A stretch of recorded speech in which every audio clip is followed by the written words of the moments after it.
Wow, Leo, huh? Who would have thought? Who would have thought I would see you guys here? Fancy meeting you here. You come here often. You come here often. I wonder if I can get the Fugi to work. Wait, give me a second. Let me... see.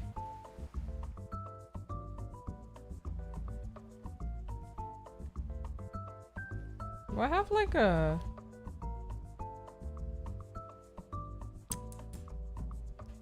Is there a BGM? Do you hear the BGM? Oh, you do. Why don't I? Alright, well, whatever. It's fine. It's not that important. I'm going to sit in...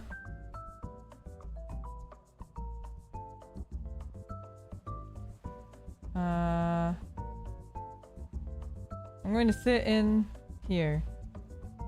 And... let me see if the Fugi will work. Fugi, Fugi, Fugi, Fugi. Fugi, Fugi. Foo-foo, Gigi.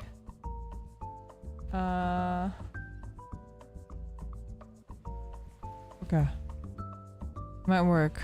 Oh, does it take us over 2 months? Holy shit. Thank you so much. It really means a lot. Thank you, thank you. If you guys haven't checked out Odyssey, she makes really amazing Eurobeat music. Please definitely check her out. Really appreciate that. Thank you. Will this work? No. Why won't it work? Huh? What if I do this?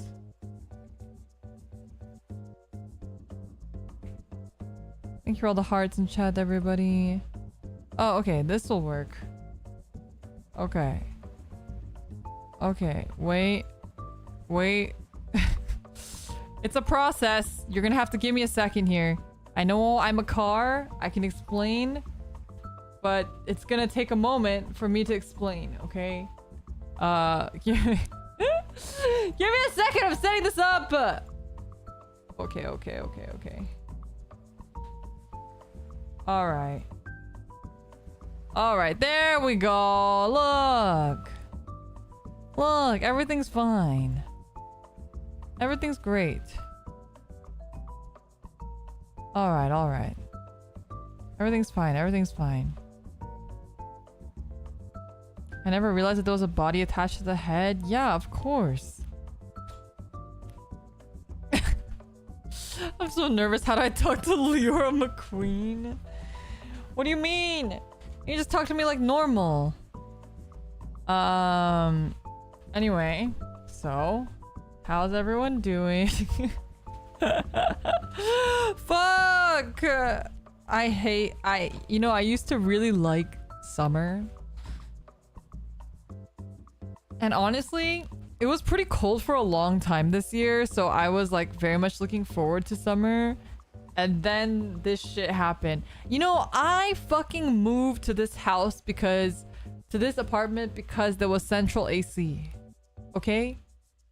I moved to this apartment. 99.9% of the reason why we moved to this apartment was because it had central AC.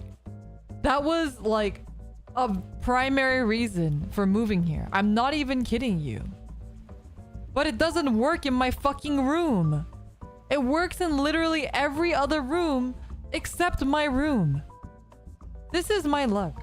This is the level of luck that I have. Honestly, it just doesn't, this is just not, it's just not it. It's just not it. It's never it, actually. Actually, it is never it. Anyway. Yeah, I haven't like... You know what I want to do? I do want to go to the... I don't know. Go swimming. I don't know anybody who has a pool, though. The beach is kind of far. But I guess maybe I could go drive very far, get to a beach. It might be worth it. I feel like I always go every year without going to a pool or going to the beach and not wearing a swimsuit. Why do I feel like I hear a weird like bling sound in the background? Am I crazy? I also don't hear my BGM, which is weird because I heard it in the loading screen. But you know what? I don't even question this shit anymore because I'm over it. I'm over it. Just nothing's ever gonna work and there's gonna be no reason why it doesn't work, and that's fine. You're not a beach guy, you like pools more? That's valid. I think pools are better. It's just I don't know anybody who has a pool.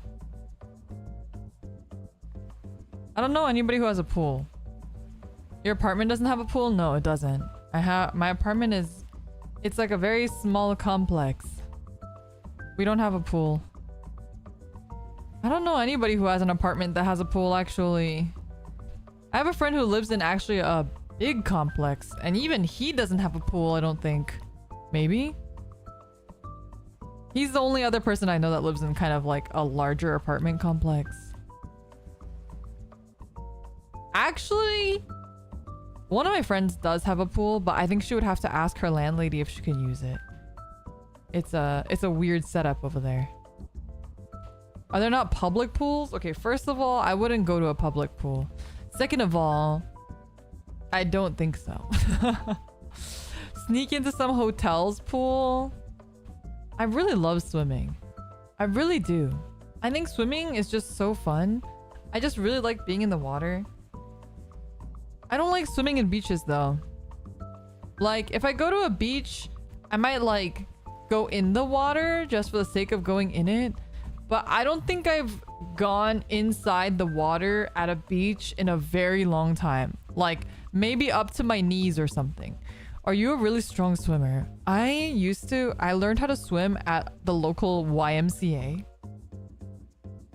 And I don't know if your guys' YMCAs had this, but our YMCA, you haven't swum in a few years now. You miss it. I miss it too.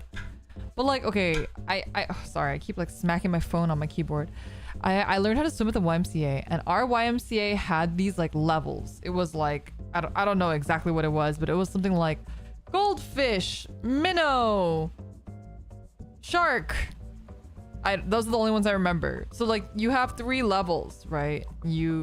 First you start in the goldfish level, and then once you master goldfish level, you go to minnow level. Once you master minnow level, you go to shark level or whatever.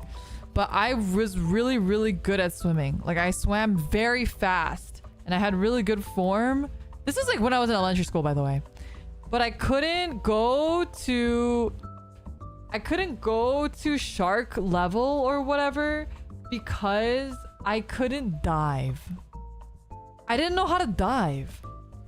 I could only do the minnow level, and no matter how fast or good at swimming I was, I couldn't dive, so I couldn't go to the next level.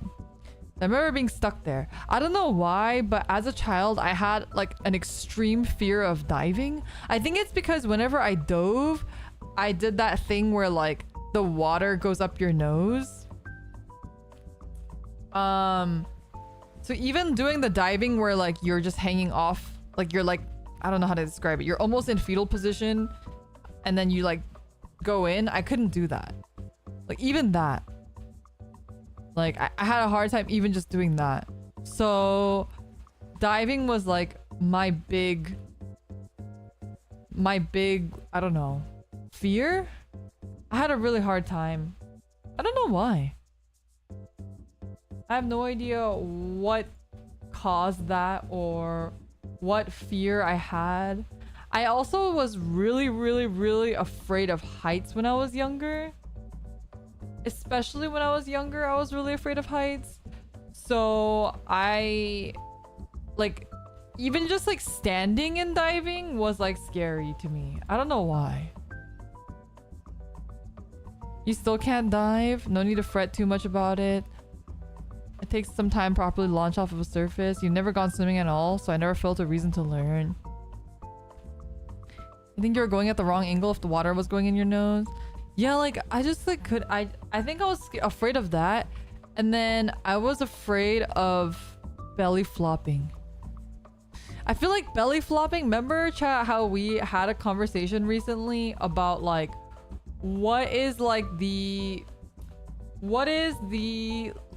weird things in your childhood that you were afraid of that you no longer are afraid of? For example, quicksand.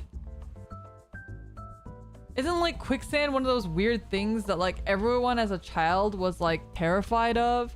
And then, but like there's no basis for being scared of it. It's like a fucking really random thing to be scared of. But everyone was afraid of quicksand, poison ivy, the Bermuda Triangle, jellyfish. Although I remember like the jellyfish thing was not too long because I feel like it was very quickly that people were like, oh, you just pee on it. And then it became like a big joke to like pee on people. You've not seen real quicksand? I've never seen real quicksand either. So many books and cartoons warned me about quicksand as a kid. Yeah, exactly. Movies in our generation make quicksand sound way more common than it is. Yeah. I feel like there were a lot of things like that. Like poison ivy too. I was never afraid of poison ivy. Or I didn't know. I've never encountered poison ivy in my life. And then all of the cartoons and school and everything would like instill fear of poison ivy into your soul.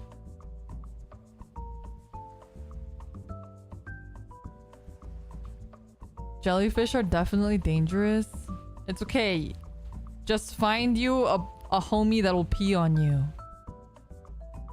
A real homie, it's like that joke. Like, would you suck the poison out of your homie's dick?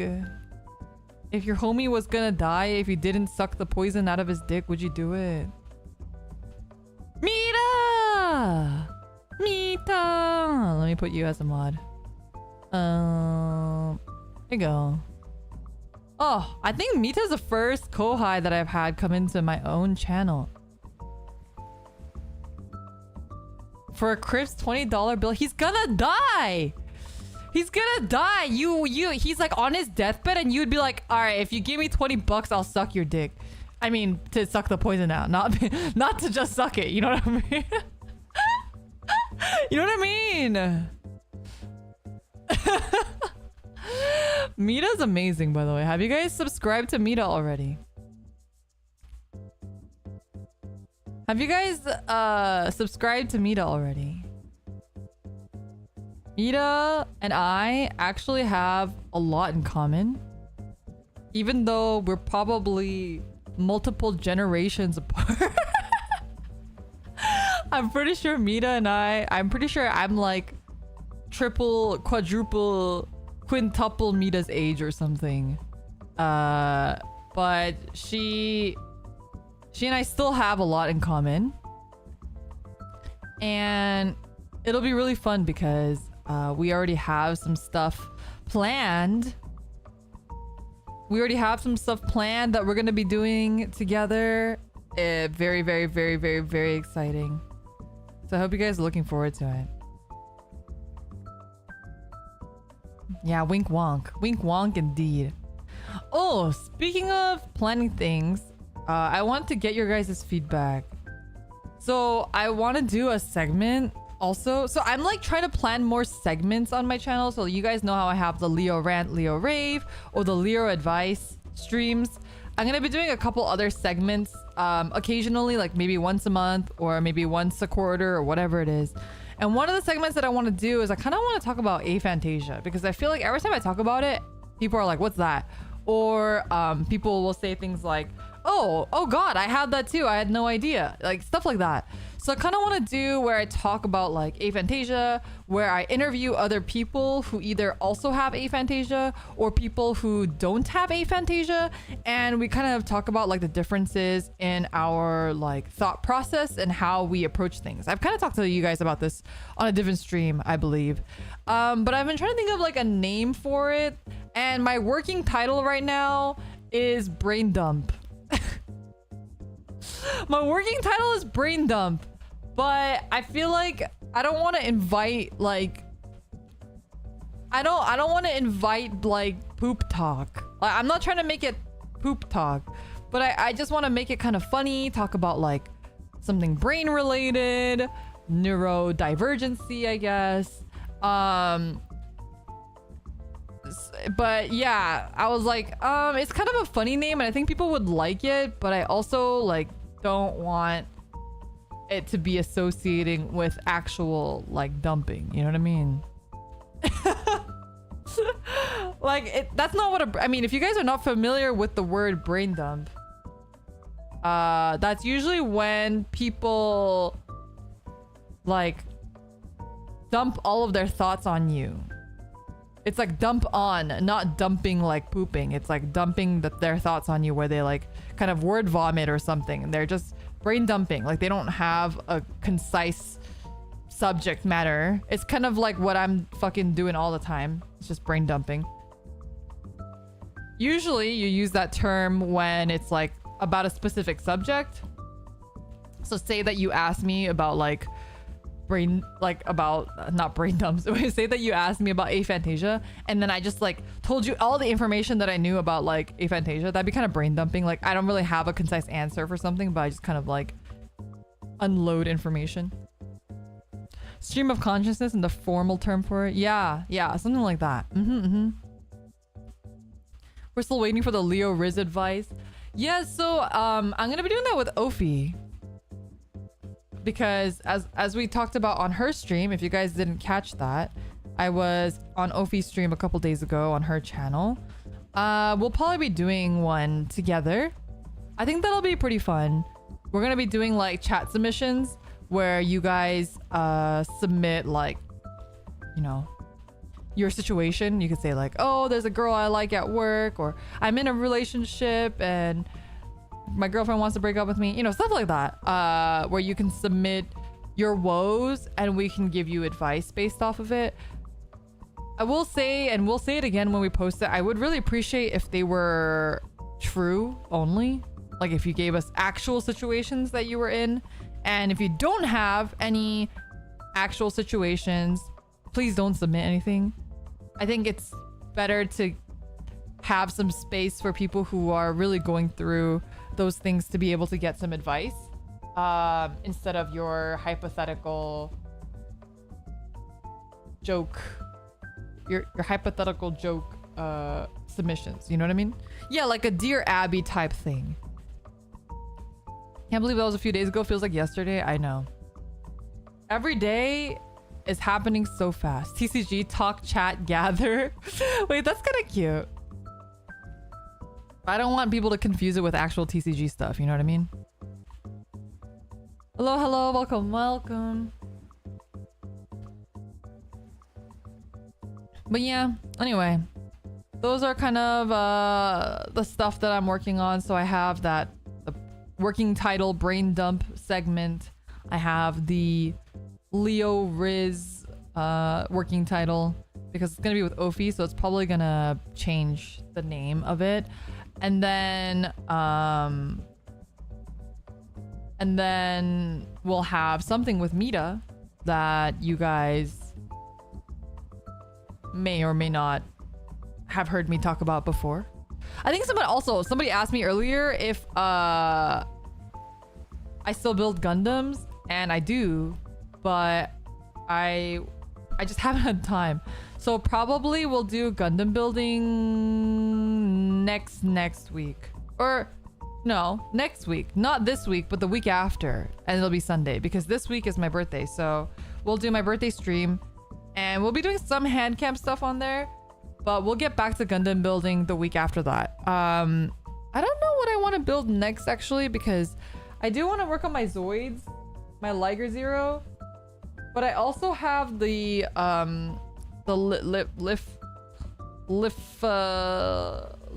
don't know how to pronounce it. The mom's one, the mom Ariel.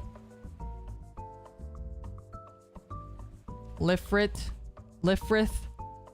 I don't know how to pronounce that though. What's your advice on someone who wants to get into Gunpla but has never seen Gundam? My advice is that it doesn't fucking matter. My advice is that if you want to build Gunpla, don't let anybody gatekeep you out of it. Just build it. Who cares? Who cares? If you've never seen Gundam and you don't want to watch it, you don't have to watch it. You don't have to like the anime to build the Gundam. Yeah. I mean, if you're interested and you're asking me where you should start in terms of the anime, I do highly recommend Witch from Mercury. I think that's a really great starter Gundam. That's my suggestion.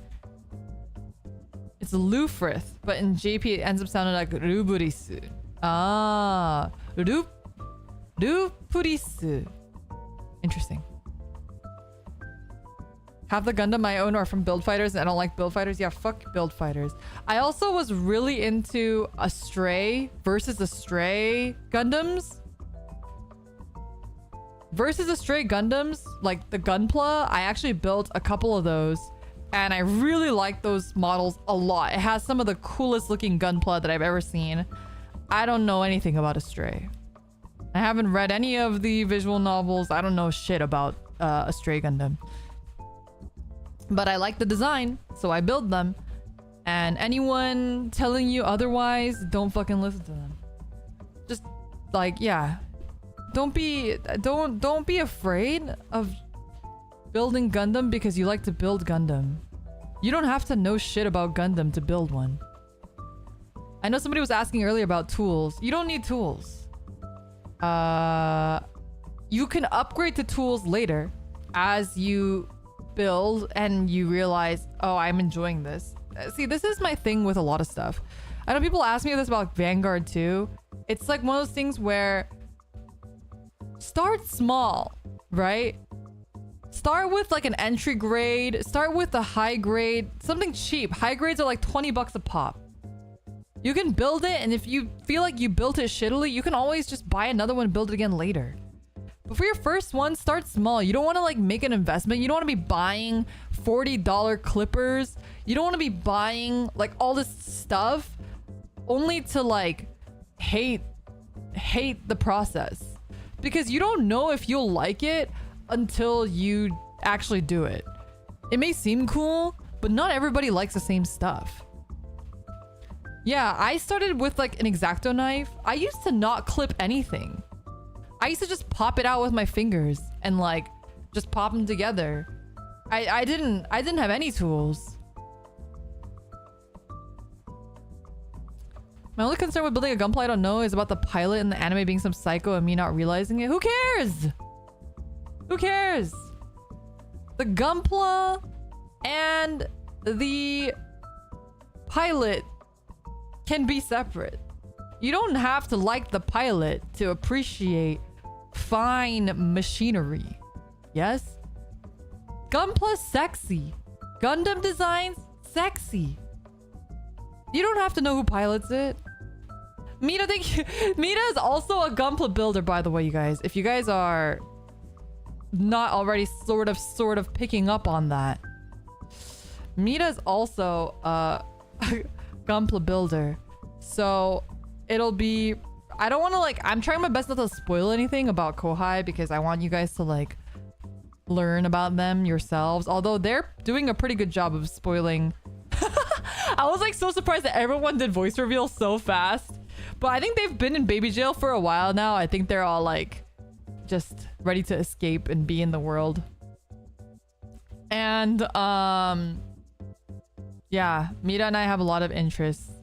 We're like star-crossed lovers in a way because we have matching dolls, for example. Like she was like, oh, I have this one kit that I want to build from XYZ series. And I was like, oh, I love that series. And she's like, you know that series? I was like, yeah, I have a doll. And then she was like, who's your favorite? And I was like, oh, this is my favorite. And she was like, oh, my favorite is this other one. And I was like, wait, I have a doll of that one. And then we like exchanged pictures of our doll. It was pretty funny. Yeah. Yeah. Bonding time. It's been really nice chatting with everybody and getting to know everyone. Gen 3 is there's a lot of energy in Gen 3 that I think Gen 1 and 2 were like too old for a while, which is good. We need the energy. We need the energy, especially Mita. Of everyone in Gen 3, I would say Mita has the most energy. So look forward to it, chat. Look forward to it. I'm so excited for Gen 3. Me too. Me too. Free the beasts. Let them be free. The Zoomer power. They're not all Zoomers though. Most of them are, but not all of them. Mita has sent some dank memes already. She's like the meme machine. Her name should be Mimta. She's only one letter away from Mimta. Are there any, I forget. Mita has made like memes about me too. Let me see if I can find any.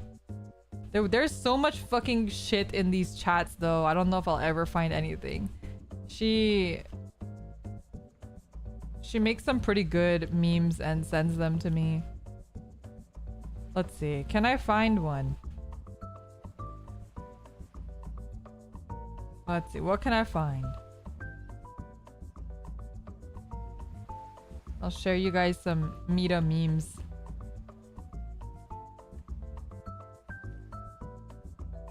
Oh my god, there's just too much stuff in these chats. It's possible that I will never find anything ever again. Because everyone chats so much. I'm like really not... Chat, you'll be surprised, but I'm not good in like group settings. So I tend to just like fade into the background and just watch everybody else as they do things. Wait, okay, let me just make sure my audio is not on.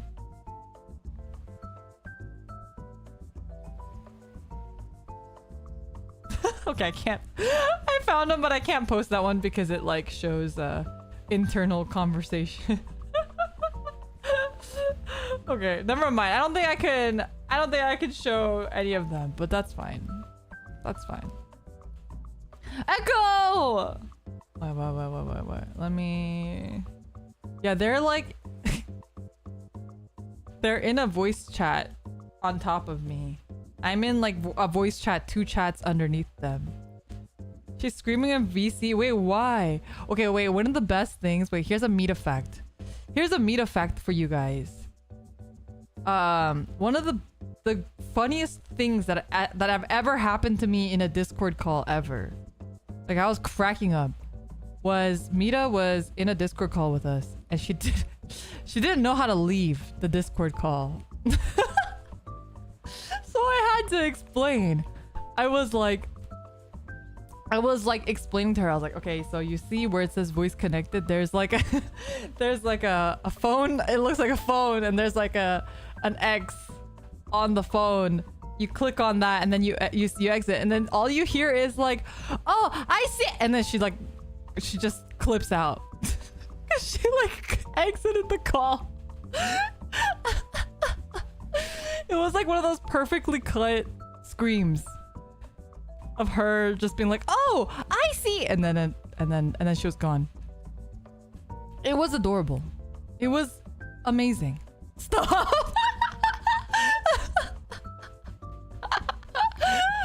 No, it's fine. It's great. No, I love Mita Osita. Mita Osita. A gem. Truly a gem. Echo's also great. Although Echo was out of town for a long time, so I didn't have as much of a chance to talk to her. But we have time to catch up now. Echo's very talented. Everyone's very talented in Gen 3. I'm in awe every time Gen 3 does stuff, because everyone in Gen 3, literally everyone, has like 50 billion skills. 50 billion skills. Just actual content grind set monsters. I'm shy, but that's a secret. Are you sure? Wait, I'm pretty sure Echo was the one. Wait, was it Echo? No, actually, I think this is Mita. I feel like all my stories are about Mita. I'm sorry, Mita. I remember one time when I first met them, I was in a call. I think I was in the call with like... I was in there with somebody else, and then Mita came in, And I think she like screamed for like a whole minute. Because she was like embarrassed. But actually, I think Suri did that too. They're all very cute. Echo can't roll her R's. Echo, can you really not roll your R's? I saw you post that. Arr. Is that like... Is it like... Do you think it's because it's like a... You have like a...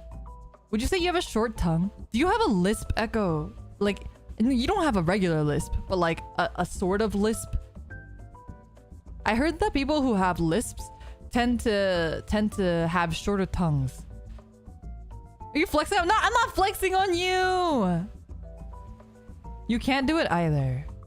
But like, okay, what happens if you're born in like a Spanish-speaking country? Does that happen? Okay, does anybody here live in a Spanish-speaking country? What happens if you like are just born with a short tongue? You just die. Oh, okay. Okay. No. Okay, Chad, listen. Imagine if you're born in a Spanish-speaking country and you can't roll your R's. So then you can't say things like, okay, the only Spanish I know is like perro and like pedo, right? Like pedo is like butt and then perro is like dog, right? Did I get that confused? Or like caro and carro? Carro? Do people just like make fun of you? Not pedo, I said pedo. P-E-R-O. But dog. I am from a Spanish-speaking family. I can't speak Spanish and it's very embarrassing. Well, okay, it's better if you can't speak Spanish because then you can just use that as your crutch. Yeah, caro versus carro. Yes, but people make fun of you. It's like, I had a friend who was from Spain. And Spain Spanish is also really different, right? They pronounce it differently. And actually, they just speak with a lisp. That's just like... You have like España, right? Like that's like part of the that's how you do it, right? Not butt like B-U-T-T. Pedo is like butt like B-U-T. Like accept like that kind of butt.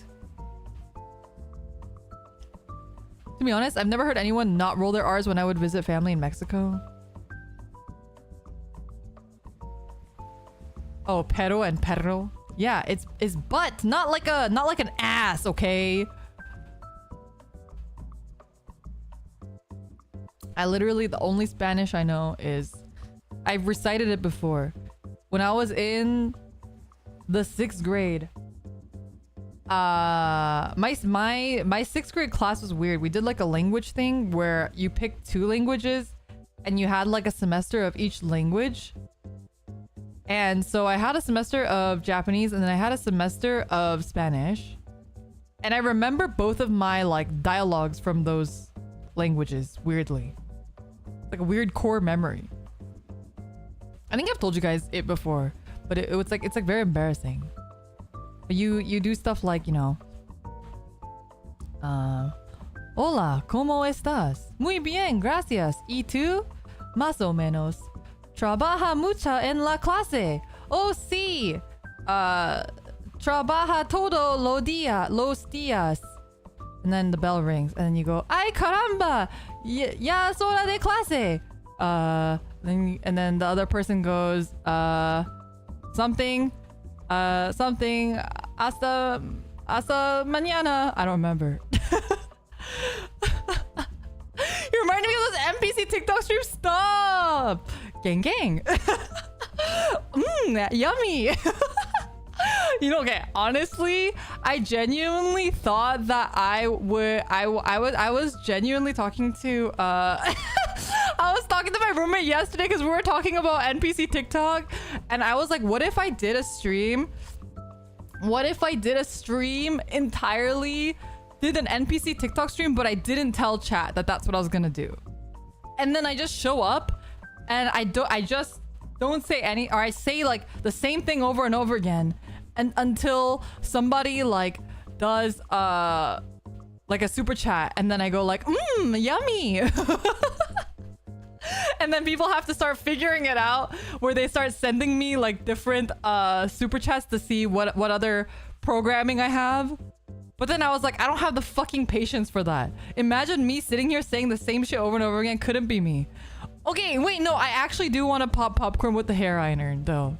Like, I actually do want to do that though, because that actually sounds kind of interesting. Leo Latino real, not clickbait. with my horrible Spanish.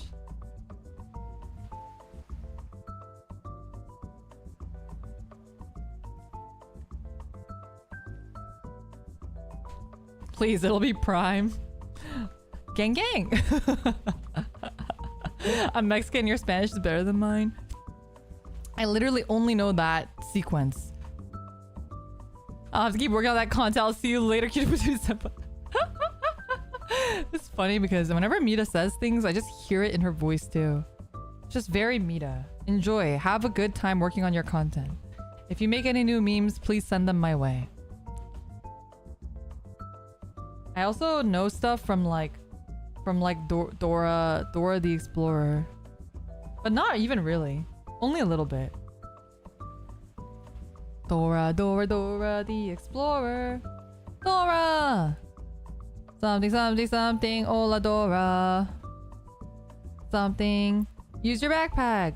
Vamonos! You can lead the way. Hey, hey! I also sneak away too. Bye, goodbye. Goodbye! Enjoy your voice call. They're like 2 rooms away from me.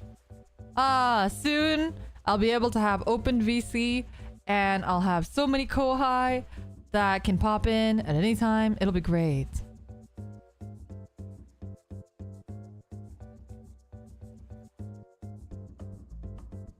As someone from the Philippines, which part of SESP, some of the few Lisp people I know just don't pronounce the R's and sometimes add a CH/SH where the R is supposed to be. What? Can you give me an example? We are now Kohai list. Yeah, the Kohais are all gone now. Sage, thank you so much for 8 months of membership. Latina Liora, mi querido. Mi querido. What's querido? Is it like quiero? What conjugation is ido? If you say curry these nuts, I'm gonna actually murder somebody.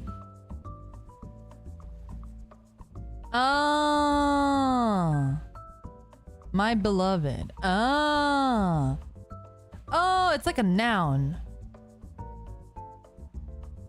Only you would think that. Well, that's what I thought. Maybe. I don't know. You can never be too careful. You can never be too careful nowadays. You know what I'm saying? Carried these nuts. That's what I thought. Okay. Your PNG needs a sombrero. That's racist. You can't just say things like that.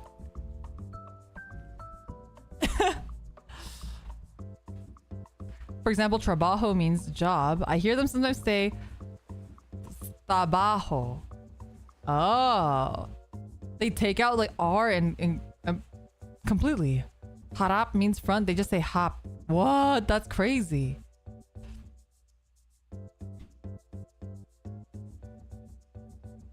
Oh, you could say querida. Querido is also a valid verb conjugation. Same usage as in I have liked.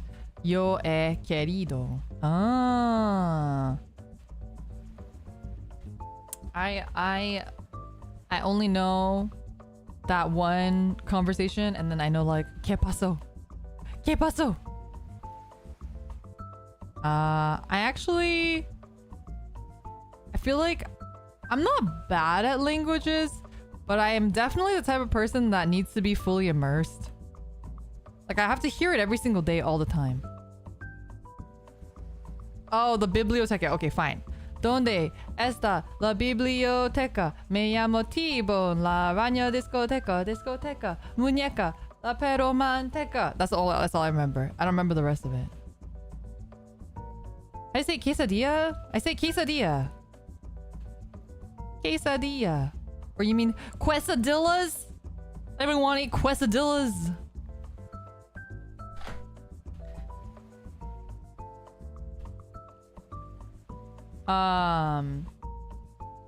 What my roommate and I always say like fajitas. We always say like fajitas. We always say fajitas like as a joke. Because we do make fajitas a lot at home. But it's like you guys don't say.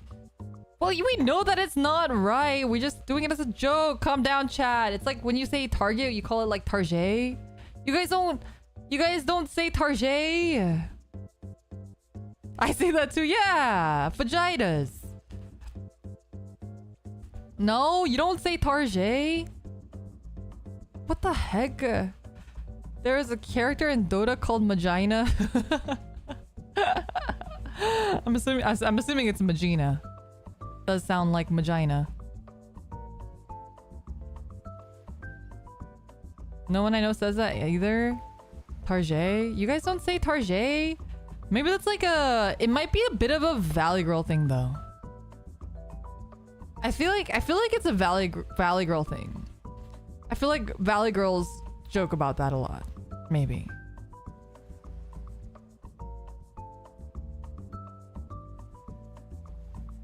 Midwesterner, I also say that. Oh, yeah. You know what I'm talking about. I said some fajitas, please, to the lunch lady in elementary school once. Oh, no.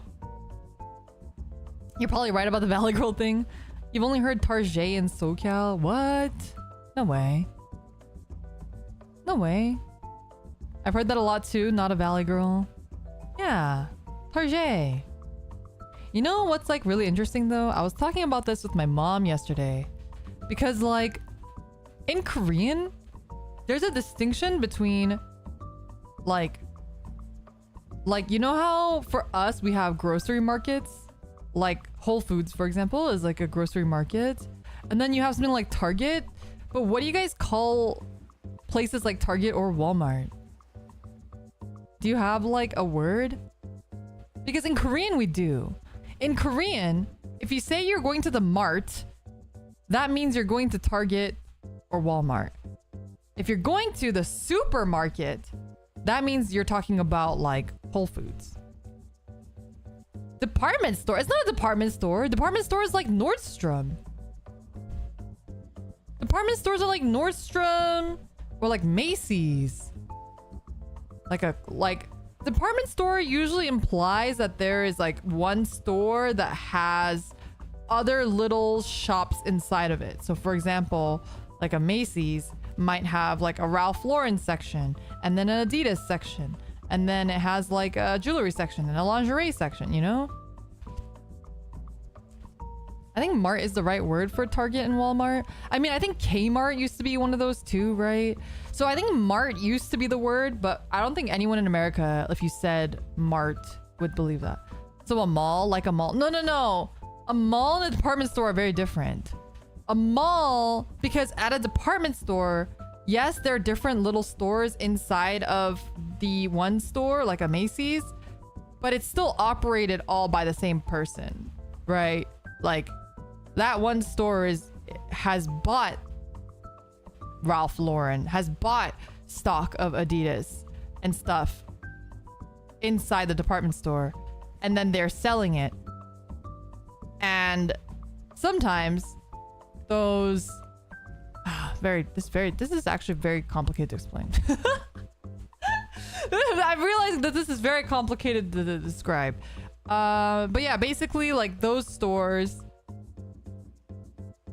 a lot of the time the employees of that store are all the same. Does that make sense? I don't know. But also department stores are a little bit different in Korea too. Like in Japan or Korea, department stores almost operate more like shopping malls, but they're small. And the shopping malls can have department stores inside of them. Anyway. Anyway, we're not it doesn't really matter, so I'm just not gonna bother explaining it.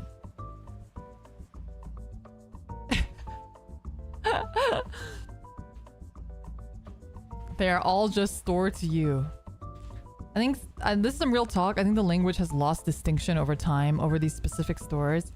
Yeah, I think so too. Although I think department stores are still around. Like Sears is gone. I know someone mentioned Sears. But we still have a lot of like Macy's. Like my local mall has a Macy's. Mall that I went to the other day had a Macy's. They also had Nordstrom and JCPenney. Is that still around? I think they did have a JCPenney. Stores? You guys mean the physical Amazon? Shut up. You know, ironically, Amazon has a lot of brick and mortar stores now. Isn't that weird? Your Macy's closed along with JCPenney's. JCPenney clinging on for dear life. The correct category for Walmart and Target is big box / superstore, but it's not generally specified in casual talk other than by name. Ah. Kmart was bought by Sears? Really? I didn't know that. Yeah, Amazon has like Amazon Fresh grocery stores, and then they also have like, this is like so fucking ironic, and this is why I really try not to buy from Amazon if possible. But Amazon has like bookstores now. Which makes me like really angry. It makes me really angry because I have always held a grudge against Amazon for running bookstores out of business. What about stuff like Sam's Club or Costco? That's a good question. In Asia, they only have Costco, so it's just called Costco. But it's interesting to see those kind of more like membership-based grocery stores that exist. They open bookstores. They've really gone 100% full circle. Yeah, they have bookstores.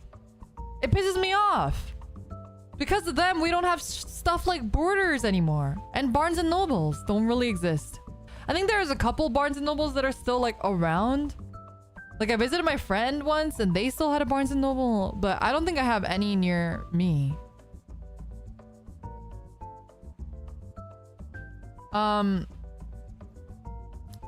But yeah, I always loved Borders. Borders was one of the few pioneers for manga. Man, thank you so much for the super chat. Good Palkery, support your local bookstores. You know, I talk about this a lot with TCGs too. Please, if you can, please support your locals. Like, whether that's your local TCG store, whether that's your local bookstore, I really think there's a lot of merit. There's so many reasons in this world that really, really help a lot if you buy from a local bookstore or a local TCG store or a local Gunpla store, whatever it is. I can't even begin to start. I don't even know where to start with the reasons of why, because there's just so many. There's just so many. It benefits you in ways that you probably don't even realize. But yes, if you are able to, please support your local stores, especially the hobby ones. So books or Gunpla, TCGs, those are all like hobby things, and a lot of stuff is just, you know. Yeah, I mean, Amazon exists, it sure does. And sometimes, yeah, you have to buy things on Amazon because where else are you gonna get it? And you need it tomorrow. And that's fine, and that's valid. But if you can help it, keep the local businesses alive, you know? I mentioned it before, but I went to a local bookstore the other day. It's just really nice to just like be there and browse. The book was $5 more than it would have been on Amazon. But I bit the bullet. I just ate the $5, you know? I ate it. And I feel like I've done my due diligence, you know what I mean? Yeah, like if you go on Amazon nowadays, it's just full of shit. Honestly, Amazon's just filled with shit, and it's also filled with like so much fake stuff. Like not just like the items themselves, but like the reviews too. Like it's just like one of those things where there's no sincerity in it anymore. I don't know. I try not to be on any sort of like moral high ground or anything. I think it's I don't like to do that sort of thing. But I do think if it's possible and you can afford to do it, because it is more expensive. Like I said, the book, it's a book. Book costs $15 on Amazon. It costs $20 in person at the local bookstore, but I just ate the cost and I went for it to support. It does a lot more than just spite Bezos. I mean, that's a really good reason to not buy from Amazon too, but it does a lot more than you would think for your community, for your city, for the people around you, for the future. Anyway, just saying it in case people weren't aware, because it's not something that everyone knows about.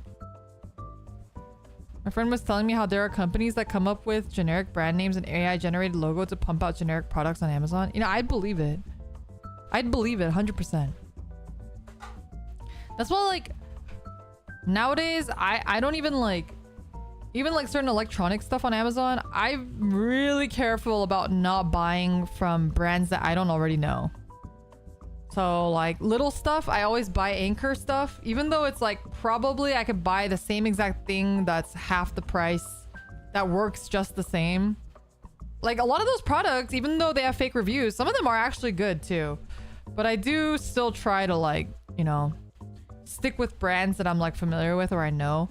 And if I can afford to buy it from like their official site or from a local tech store, I'd rather do that. But I don't have any local tech stores near me. They're kind of far. I have to drive like a couple hours out. Well, places like, you know, I would even rather support Best Buy at this point. I'd rather support Best Buy than Amazon. You know what I mean?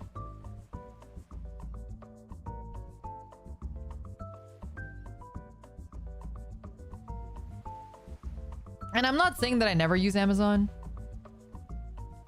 I'm not saying that I'm like guilt-free of that. I definitely buy stuff off Amazon. I actually just bought something off Amazon yesterday. Suri! Oh, everyone's making their rounds. Okay, here we go. We're modding Suri. Please go subscribe to Suri if you haven't already. Suri is, Suri and I also, of the Kohai that I've spoken to, she and I have talked a lot. So, definitely we vibe. Give her lots of love and support for her debut. She's also really fucking cute. If you haven't seen her design, I've told her this too. But when I saw Gen 3 designs, Suri's was like my #1 favorite. I mean, you guys know I have a soft spot for dragon girls. You guys know that. You guys have always known that. So obviously with Suri's design, I was like, heck yeah, I'm here for it. And I love heterochromia. So very, very excited for Suri to debut too. Yeah. It's actually really annoying when someone tries to catch your hypocrisy on using the things you criticize as sort of a gotcha. Yeah, for sure. For sure. Which is why I wanted to clarify, because I'm not guilt-free of any of these things. Like, I'm gonna use Amazon if I need something tomorrow. There's a lot of things that are beneficial for me to use Amazon with. But if I can help it, will I not use it? Yeah. But not always do I have the luxury to do that. It's kind of like things like, okay, I try to like do my best in the realm of what I am capable of doing. And I've talked about this before too. Things like recycling. I recycle when I can, but I don't have the time and energy to recycle every fucking thing and cut up every single thing to make sure that this is recyclable and this is not, or whatever. I don't compost because that's a lot of work too, and I totally could, and I should, and that is the right thing to do, but I just am not really in a place like for that luxury. I also think that like being like conscious about a lot of these things is a luxury. You have to be able to, it's kind of like eating healthy. Eating healthy is a luxury. We know, everyone knows eating healthy is good for you. Everyone knows that it's healthier to eat a salad than to eat a Big Mac, right? Like no one's questioning that. But even though you know that you should eat healthy and you can tell other people, hey, you should eat healthy, if you can't afford to do that, whether it's time, whether it's money, whether it's whatever it is, it's a luxury. Not everyone can afford to do that. Of course it's going to be cheaper to go to McDonald's, go to drive-thru, pick up a Big Mac. It's easier, it's faster, it's cheaper. So I don't blame anybody for not doing that. I think the issue is a lot of people don't know, right? There are people out there who don't know that it's healthier to do that, who don't know it's better to do that, right?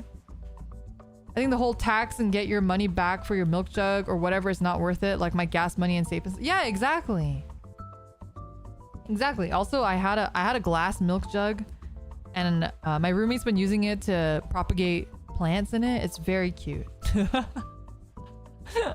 You had McDonald's today. I had Wendy's today. But yeah, I don't know. It's just like, I think it's good to be aware. It's good to spread awareness, but I also think it's good to like be empathetic and understand that not everyone has the means to do all those things, right? Not everyone has the means to be the most sustainable or healthy or conscious or whatever it is. I do shit things. I'm a fucking streamer. I'm a goddamn streamer. Do you guys think that that is the most environmentally conscious thing to do? Do you think my footprint, my environmental footprint is small? It's not. So to let myself sleep at night, I do things like take my own bags to the grocery store. I just do what I can. I recycle stuff when I can do it, you know? But I'm not condemning anybody who doesn't. It's just more of like spreading awareness if you don't know that you can do that or that you should do those things, right? Anyway. Yeah. Lyra's big feet. I'm Bigfoot. That's the truth. That's why I'm a streamer. You guys wouldn't accept me. You guys wouldn't love me for the Sasquatch that I am. If you saw what I looked like with my hairy face and my large feet, my 2-meter tall height, you wouldn't love Lyra's feet. Shut the fuck up, Chad. You heard her, everyone. Oh my god. All the Bigfoot are streamers, that's why we don't see them. Yeah, exactly.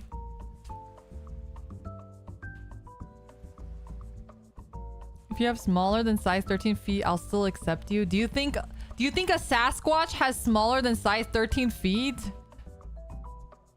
Proof of big feet, or it's not true? What is wrong with you guys?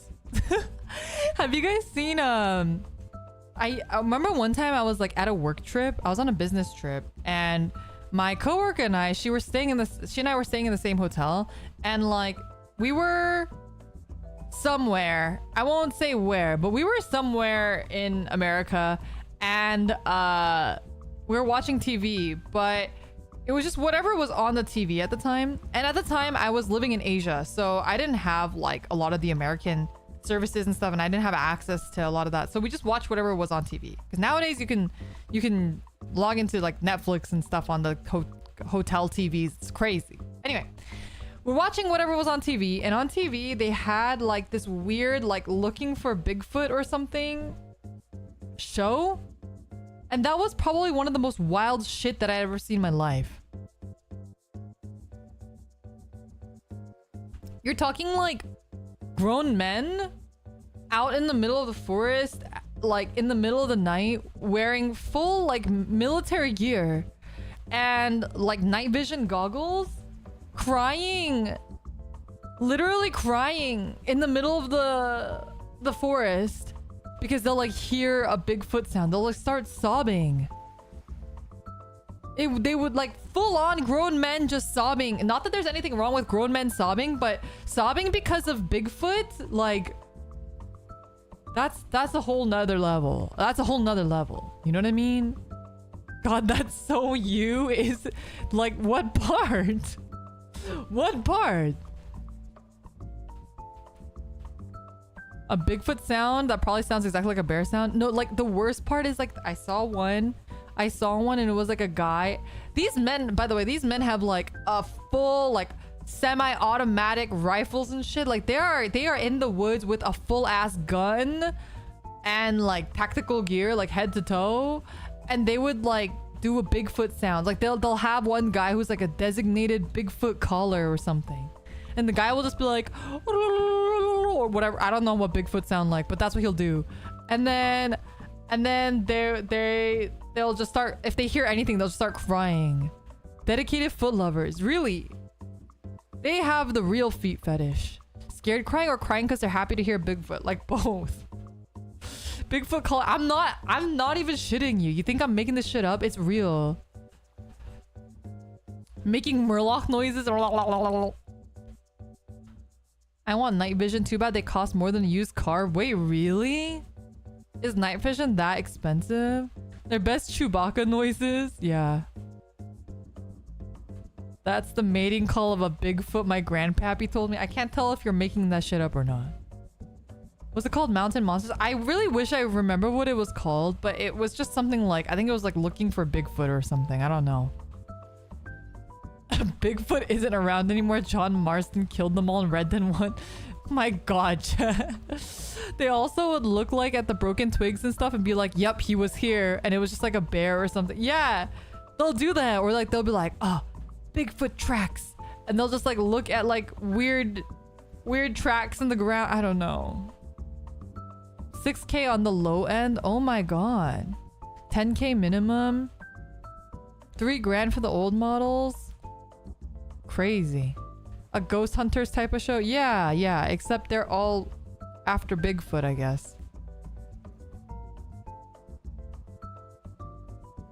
It'll be like their own footsteps from running a show. That's what I always thought. I'm like, I'm pretty sure that was just you guys, but you know what?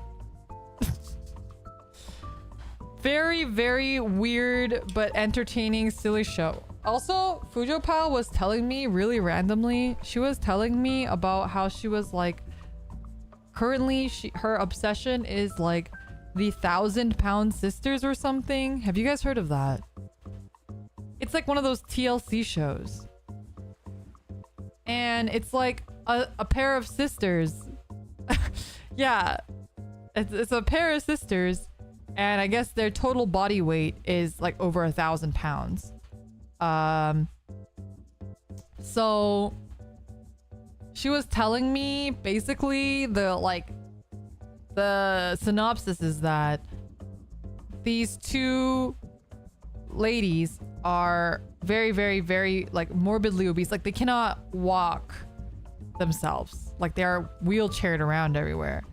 And you knew of them before they were on TLC? Wait, how? Were they just like on like celebrities on the internet or something? And then like she was telling me that basically it's like they after like the season starts with like them, they both want weight loss surgery, but the doctor tells them you need to like prove to me that you can follow doctor's orders. So before you can get weight loss surgery, you need to lose a certain amount of weight.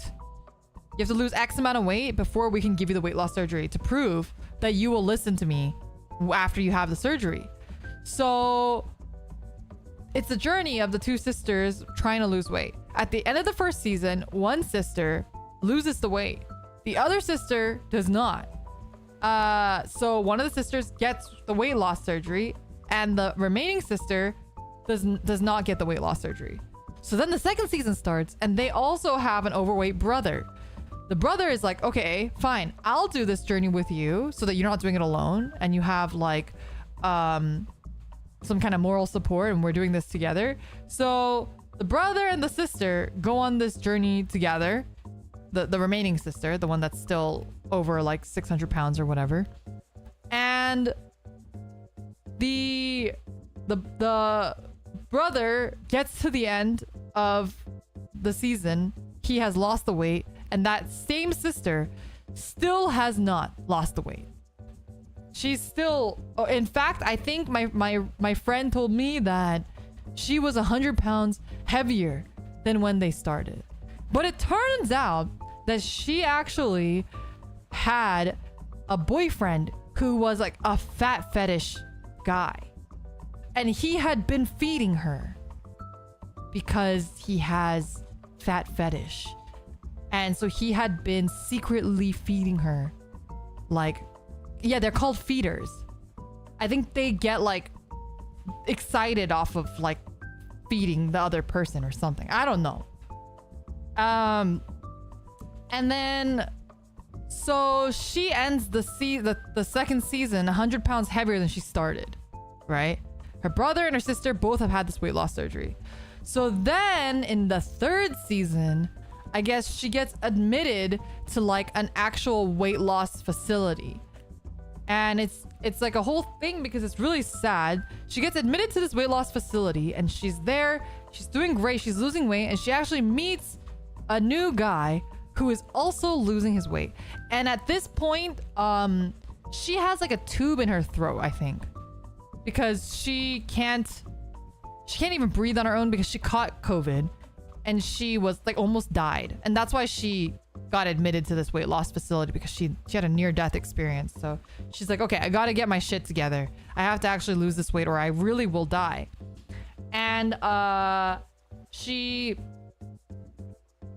meets another guy and he's like a really good guy for her.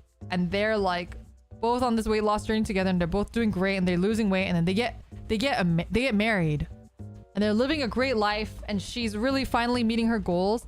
But then he dies because of weight-related complications. I think she even gets her surgery or something. And it's really fucking sad. Anyway. Yep. That's what my, it's not my roommate, it's my, it's Fujo pal. She was telling me. That's what she's been binge watching lately. So she told me the whole story the other day. I was like, what a roller coaster. She can't catch a break. That's why it's good to, you know, be healthy. But surely what that feeder did constitutes as abuse. I mean, yes, but I don't think you can really like go to jail or anything for that. Fuck that BF though. Yeah, the feeder guy, that was like crazy. And apparently, like, I think she had two boyfriends like that. Two boyfriends like that. And, like, both of them were really skinny, too. And they just, like, would feed her constantly. That's insane. Yeah. I can't imagine that sort of life. It was crazy because Fujo Pal was telling me that like she had to be wheelchaired everywhere, but she's like 600 pounds being wheelchaired around by other family members who are also like very large. But Fujo Pal was always like, it was so scary because I felt like someone was gonna like die, like gonna get crushed by this wheelchair with a 600-pound human being sitting on it, like going up a ramp. Can you imagine?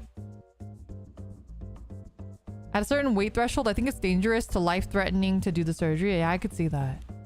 I can't believe I just heard this story from a Sasquatch. Bro. The things that Sasquatches know, okay? Imagine trying to make a major life change and your awful partner is secretly sabotaging it. Yeah. It's pretty messed up. Just for their, like, own pleasure, too. It's so gross. So gross.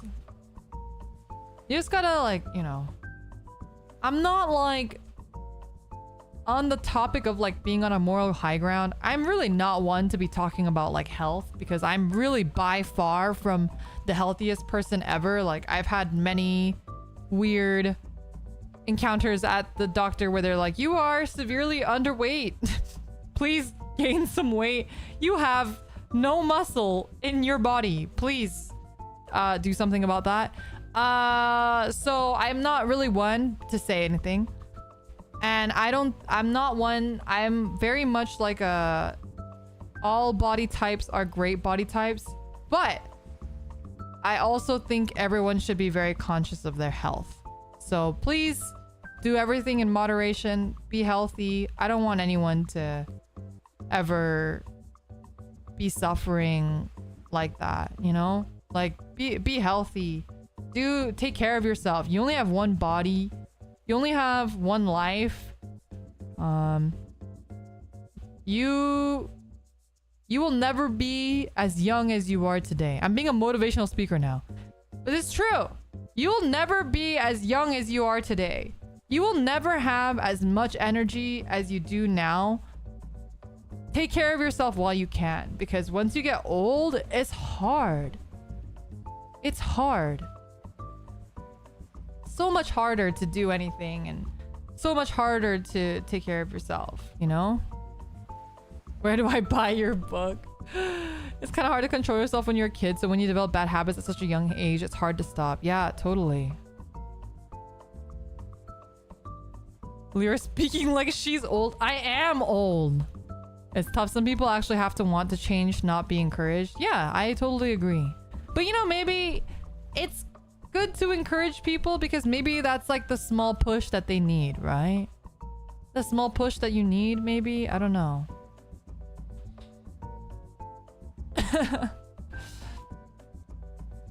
Best time to plant a tree is 20 years ago. Second best time is now. Yeah, exactly. But Coach Leora, I messed up my knee and my foot playing football and walking is hard. You can do other things. You can do other things to... You don't have to walk if you don't like walking. I mean, walking is good for you though. And walking is one of the most like least intensive minimal exercises you could do. But if you don't like walking, you could bike ride, or you could play like Beat Saber. You don't have to walk for Beat Saber. You could do swimming. Swimming is really actually swimming is one of the best exercises for you, period. Anyway, I'm not here to preach about exercise or good habits because I don't have those. I don't do the exercise and I don't have any good habits. So I really am not in a place to be talking about this. But just in case you needed to hear it, I wanted to make sure that I said it. You know what I mean? Ring Fit. Yeah, Ring Fit's great. Attach treadmill to power PC monitor. That's amazing. I love swimming. If only there was a pool nearby. I totally agree. I think that's a huge hurdle for me too. I do really like swimming. But also, even if I had a pool nearby, or like a, not a pool, but like a gym that had a pool, because at one point I was planning on like swimming at the gym. So I went to a couple like, I don't know what you call them, but they're like pool gyms where you like have a subscription and they don't have a gym facility, but they have a pool facility. It's like a gym.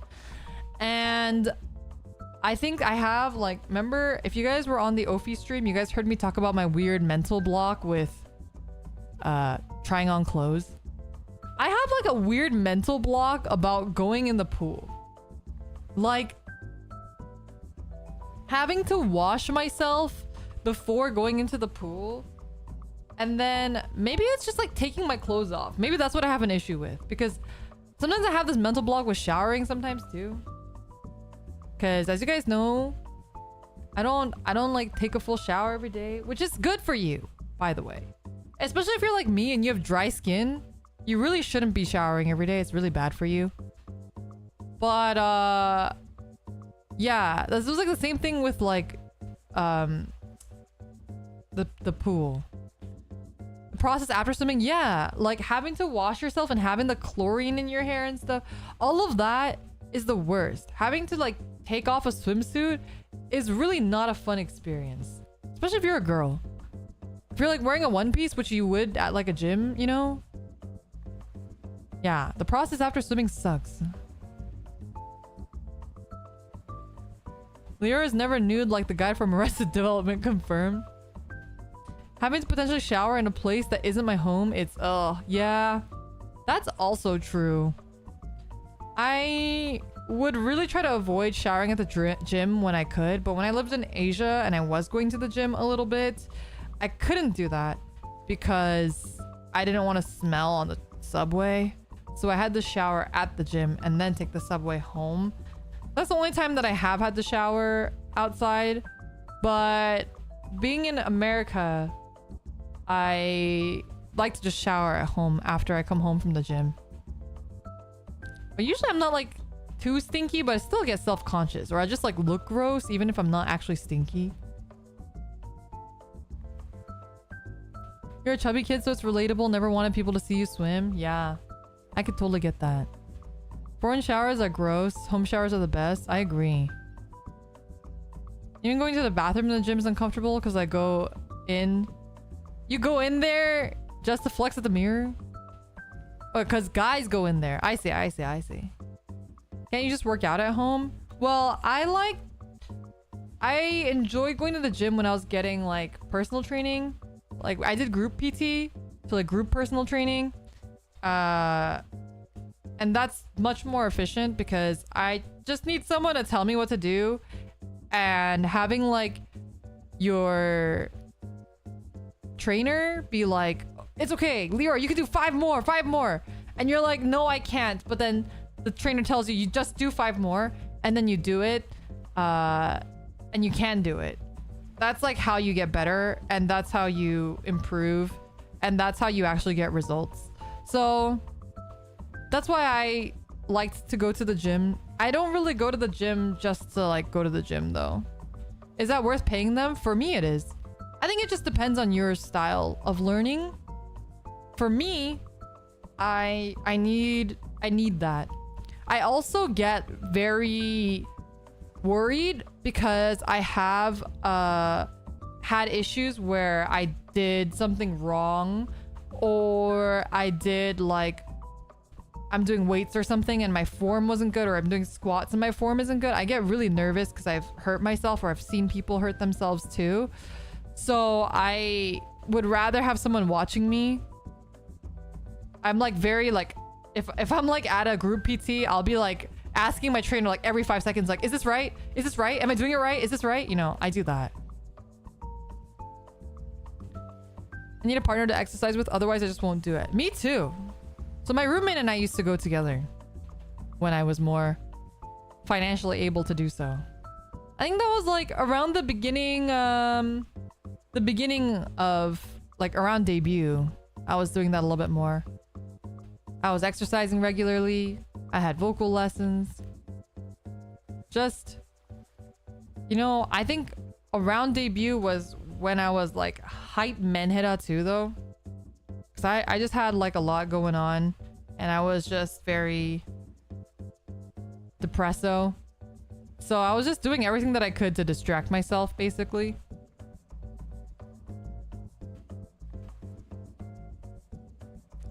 You can have a trainer because you like to use the gym to de-stress, and having someone nag at me would take away from that. That's valid. But I definitely do not go to the gym to de-stress. That is definitely not my reason for going to the gym. If that's yours, that's awesome and I'm happy for you, but definitely not mine. How are you feeling now? I feel great. This past month, maybe this past 2 months, despite a lot of the things I complain about, and I think I complain because obviously you complain about things that you're not happy with, right? That's normal. But I think another reason why I tended to be more vocal about it is because regardless of how I feel about my success or my progress or whatever, I don't have like complete control over everything, right? I'm not an indie. And I wanted to express that, but I was frustrated. So that's usually where a lot of my complaining comes from. So yeah. I think right now I'm just at a point where like I've almost like reached like fucking zen with it. Like, who knows? Shit might hit the fan all of a sudden, but at this point I'm just like, all right, if it happens, it happens. Like, what am I gonna do? I've been worrying about this and that all this time. Hasn't really changed anything. So it's just, I just gotta accept things for the way they are. And if things don't work out, they just don't work out. But that's okay. That's just how life is. So I've been, you know, besides a lot of that stuff, besides a lot of my like doom posting or whatever you want to call it, life couldn't be better. I mentioned that many times, and I try to be more vocal about it because, you know, I think we tend to, as a race, humans tend to be more vocal about the negatives and the positives, right? There's a lot of negative things, don't get me wrong, but also in my life there's a lot of positive things. And the past couple months I've been happier than I have almost like ever.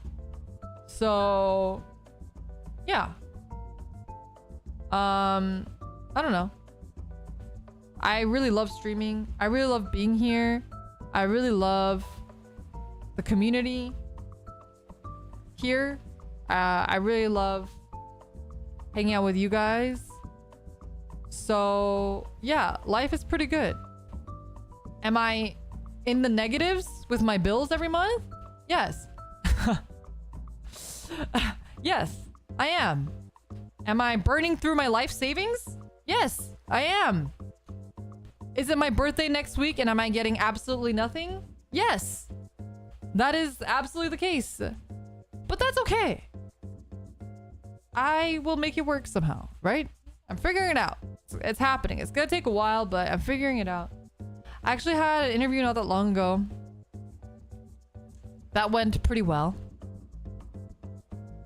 And I had some stuff that I had to do today in regards to that, which is why I couldn't stream earlier today.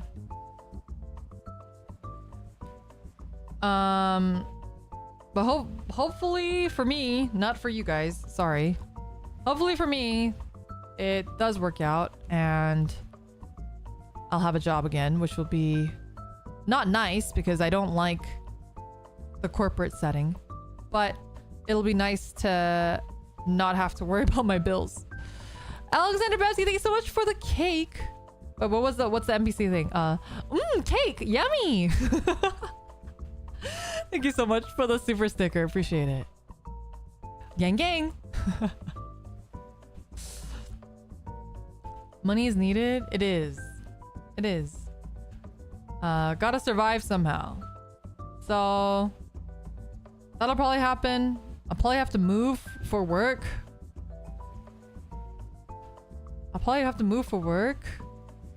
Lilium!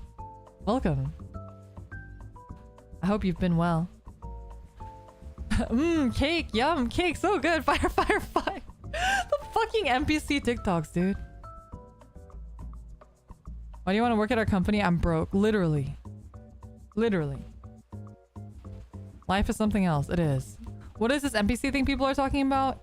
So there's been a trend on TikTok. And the premise basically is that the TikToker will be pretending to be an NPC. They're role-playing an NPC. So they have preset lines. So they will repeat the same lines over and over again until they get certain super chats in TikTok way. So TikTok has like super stickers too. And basically people will send them things like a piece of cake or a chili pepper or a lollipop. And then every time they receive those things, they have a preset line which they respond to their... they respond to it.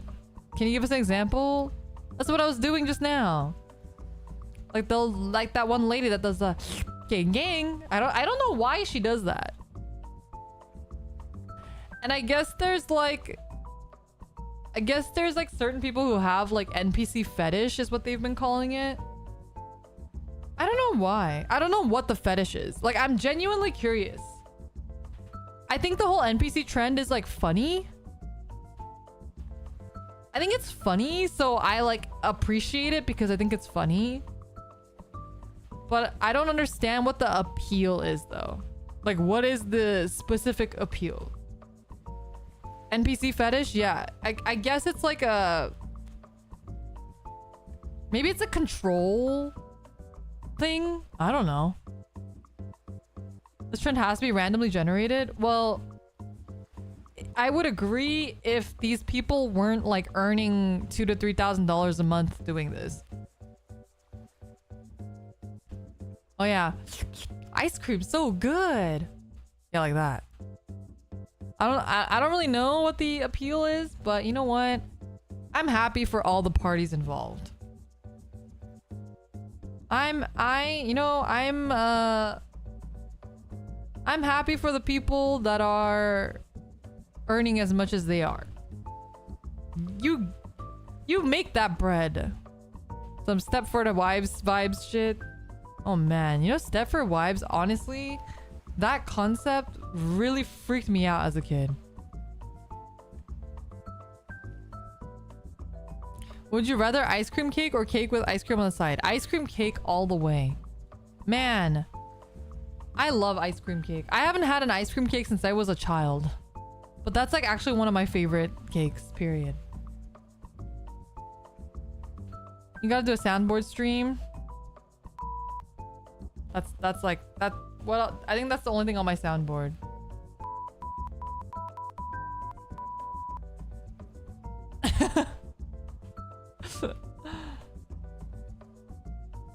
Did you hear it? Wait, maybe you didn't hear it. No, you did hear it. Just this explanation alone sounds like it's cringe and not for me. It is definitely not for everyone. It's definitely not for everyone. I don't think it's for the regular masses. I think it's meant for very specific people with a very specific fetish, which is apparently NPC fetish, which I don't know. Maybe they feel like it's like the feeders we were talking about earlier.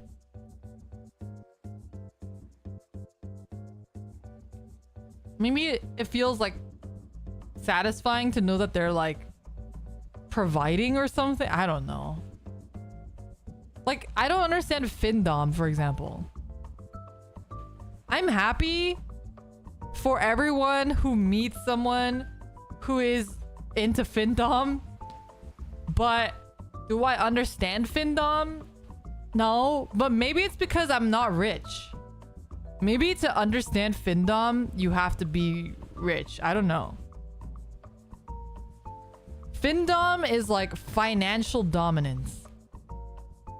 No, not femdom. FinDom. FinDom is basically when like rich people want someone to tell them to give them money. Like, if say that chat, you guys are into FinDom and I am your, it's like a sugar baby type thing. I would be like, yeah, you stupid fucker, you wouldn't give me $100, like almost like sticking them up, like they're like getting abused, like, yeah, like drop $100 right now, like, you know. I've never seen it actually happen, so I don't know what they say. I'm just trying to make it up, I guess. And you don't want to give me $1 million so I can empathize with FinDomers? True. Same. Maybe I just need to be a millionaire to understand, but I don't understand it. But you know what? I'm happy for them. I'm happy for them. I'm happy for the people who are into it. I'm happy for the people who are receiving because of the people who are into it. Pattern, thank you for the super chat. Forgot a 0. See, I think like the FinDom would be like, what, $10? That's all you can do? Like, I thought you were rich. Like, what's your problem? You know, I don't know. That sounds more tsundere, but I don't know what I'm assuming that's stuff that they say. Sometimes they just give the credit card to the mistress to freely use. Yeah, I think they just like, I don't know. I wish I understood. You saw a clip and you thought it was a bit. No. That's a real thing. I actually had a friend. Who she worked at one of those underground clubs where it was like a dominatrix thing, except it wasn't sexual. She didn't even have to really dress up. I think she would just go on like Wednesday nights or something, and she would go and there would be guys who would pay her and she would just beat the shit out of them. Like, that was That was like her side hustle. That's what she just did for fun. I mean, like for her, it was like stress relief. And then she didn't feel bad about it because they were asking to be beat up. Is it called a fight club? I don't know. That's how she explained it to me. And like, yeah, they don't put up a fight. They just, yeah. Oh no, I'm sure it was sexual for them. It wasn't sexual for her. So she wasn't like doing anything. Like she wasn't doing anything, and she wasn't like dressed in any sort of way. But yeah, she would just show up, beat up a couple people, and then come home, make a couple $100. But actually, I think she was telling me that like this is from a long time ago, so it's been a while.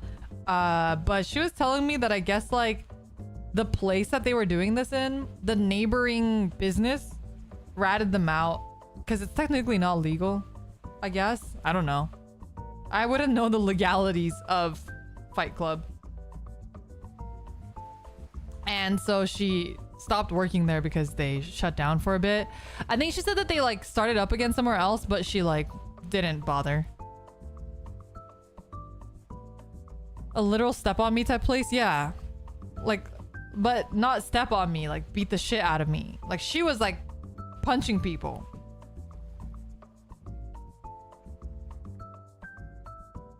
It was a whole thing.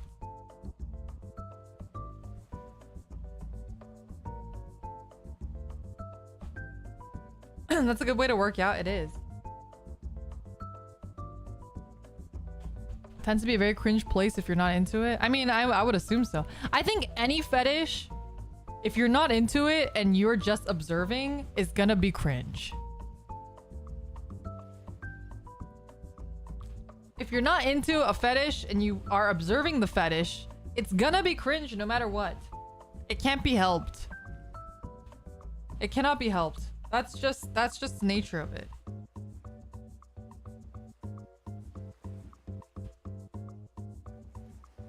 Reminds me of the Muscle Girl bar in Japan. Man, you know, I think they're really pushing for it because the Muscle Girl bar, I feel like I saw like 50 different YouTubers go.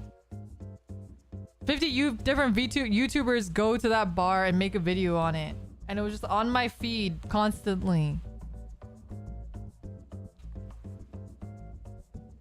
My mom's messaging me.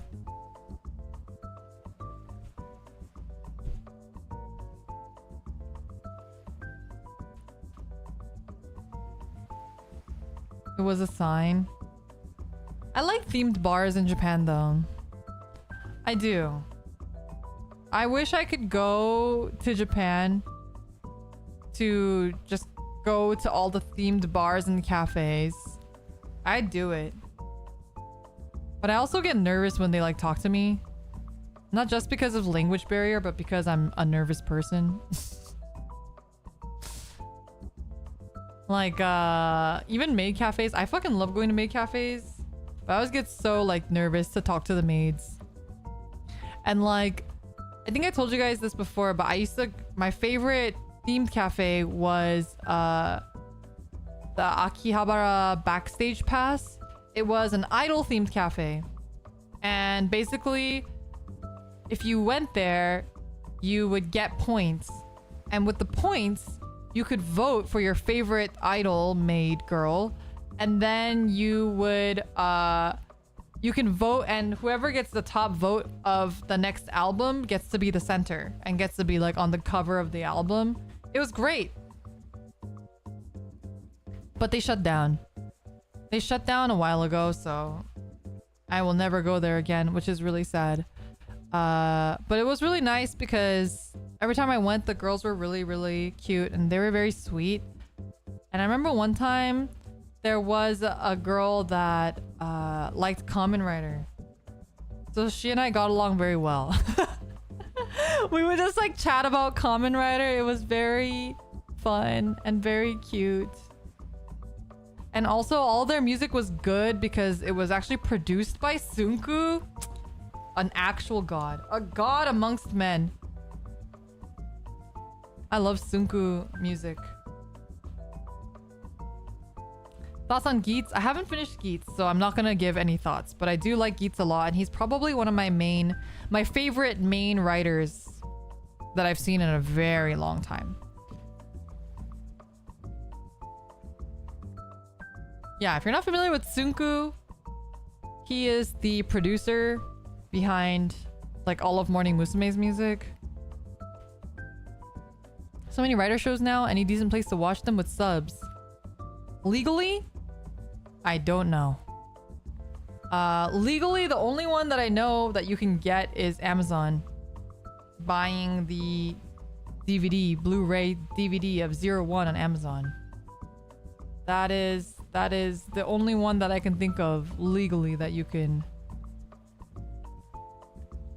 get to.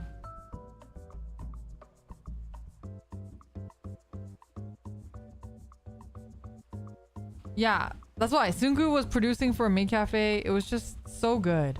So good. Did Final Fantasy 16 overheat? No, my phone did. My phone exploded. But yeah, okay, if you are talking about like what Kamen Rider should you watch first, like the first Kamen Rider that you'd like to watch, I do recommend 01. I think 01 has a lot of that. The beginning is a little cringe, but you also get like the best waifu in like Kamen Rider almost ever. And it has like, as it progresses, it has a pretty like normie vibe that isn't too off-putting. The suits are also really cool and really good, and it ramps up relatively fast comparatively to some of the other series. Double is also a good one, but I hate the end of Double, so I don't like recommending it. Personally, I also really like Drive.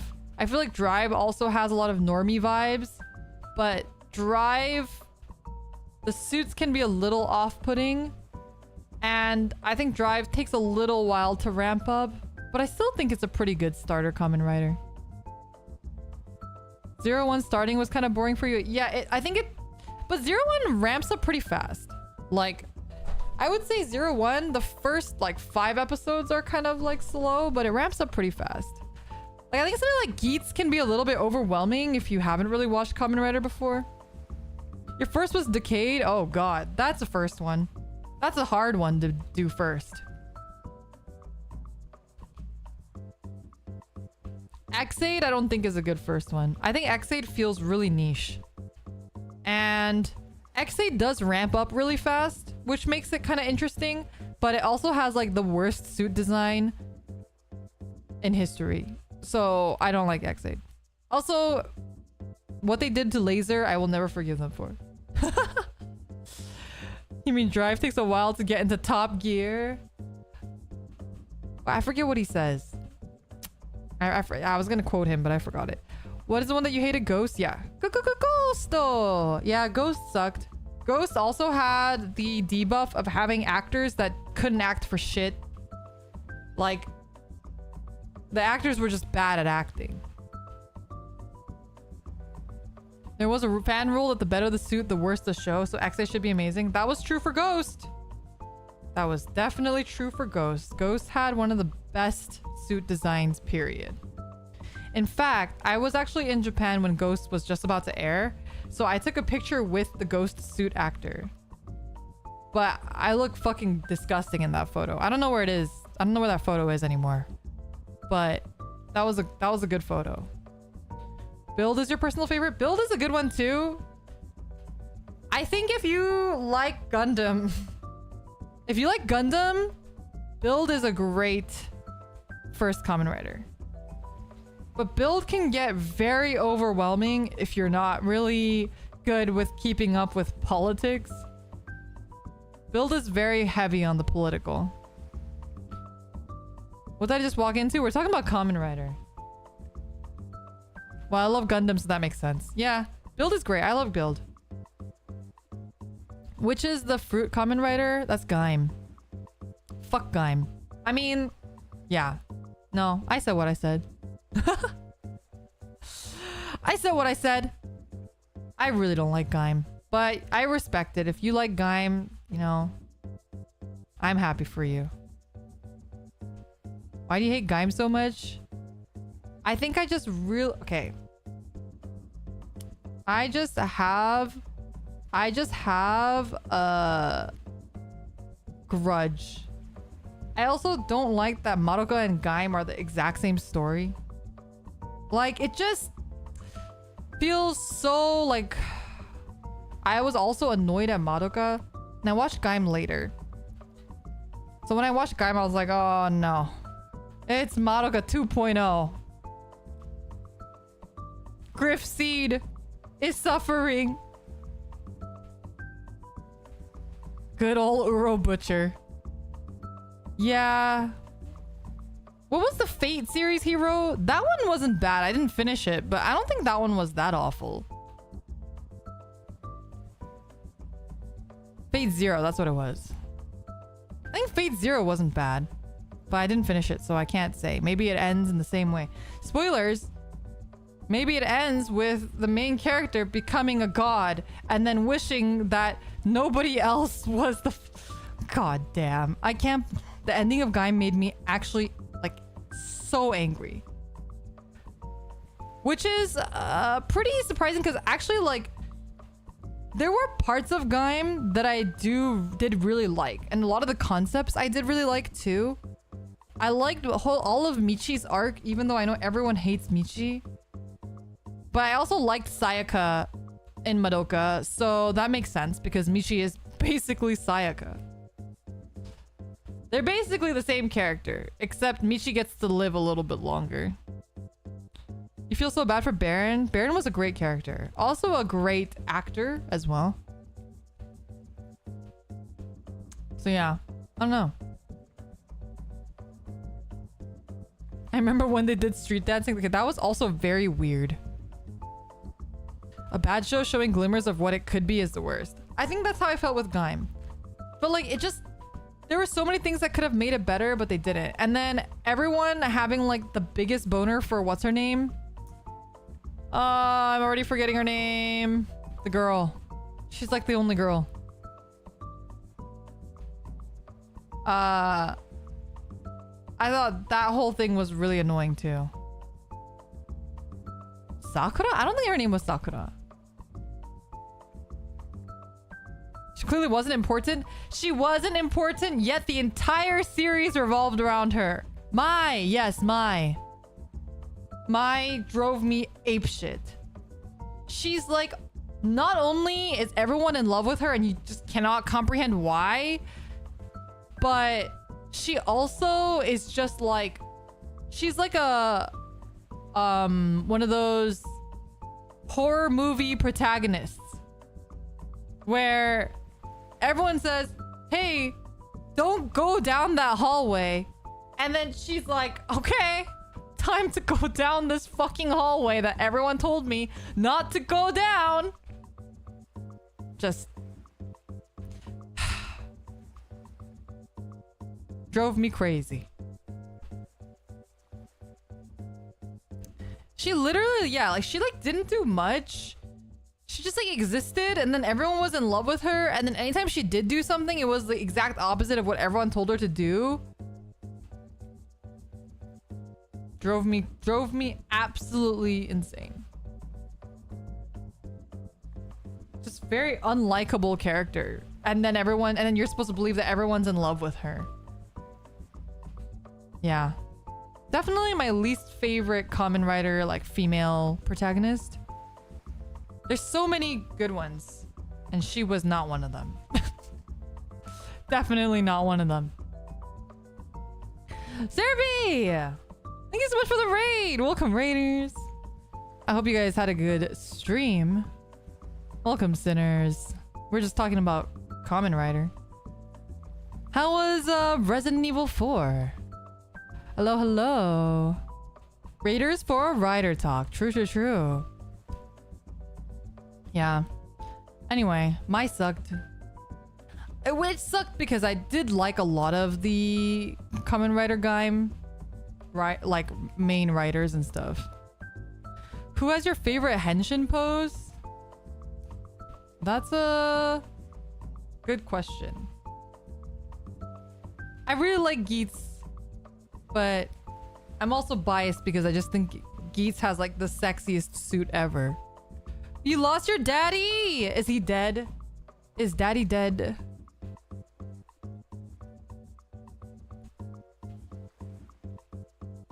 Facts. And I like his little like snapping thing. Count your crimes is a good pose. It is a good pose. I always thought double had such a cool thing because they both do their thing. Wait, is that not double? Who says that? No, it is double, right?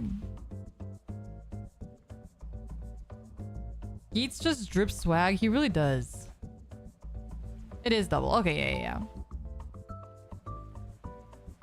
What thing double are the two guys? Yeah, like when they like pose together, even though they're like in different buildings or different places, and they like have the synchro, and then Philip just crumples to the ground. But I always thought it was cool how they do like their pose and like how they Cyclone Joker. I also really like, yeah, I was gonna say like builds is really good. I like the little shaking cans. Yeah, and then they hold the memories in a W shape. Very, very cool. Very cool. I also, okay, I know everyone hates Saber, but I really like Saber. I really actually really liked Saber. I think it was just like a really fun rider. I didn't take it too seriously. I don't think anyone should. But I enjoyed Saber a lot. I thought the big, like the ginormous books were stupid though.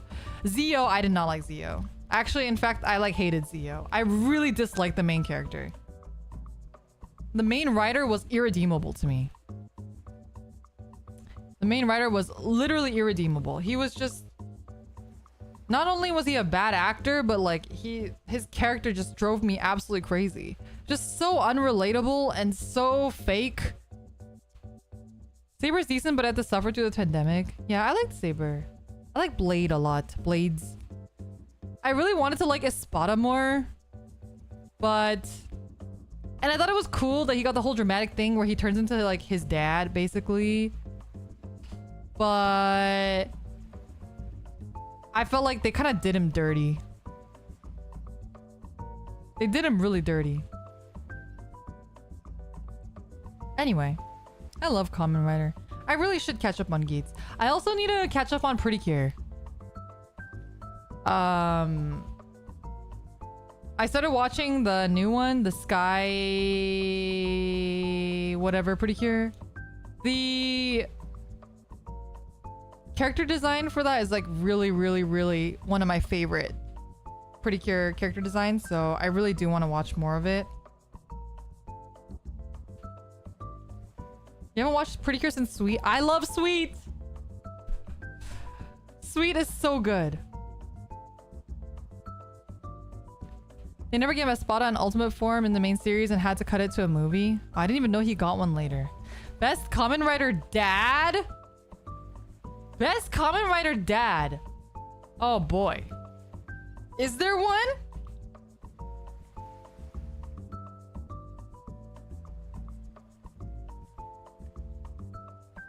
Is there a good dad in Kamen Rider? Does that exist?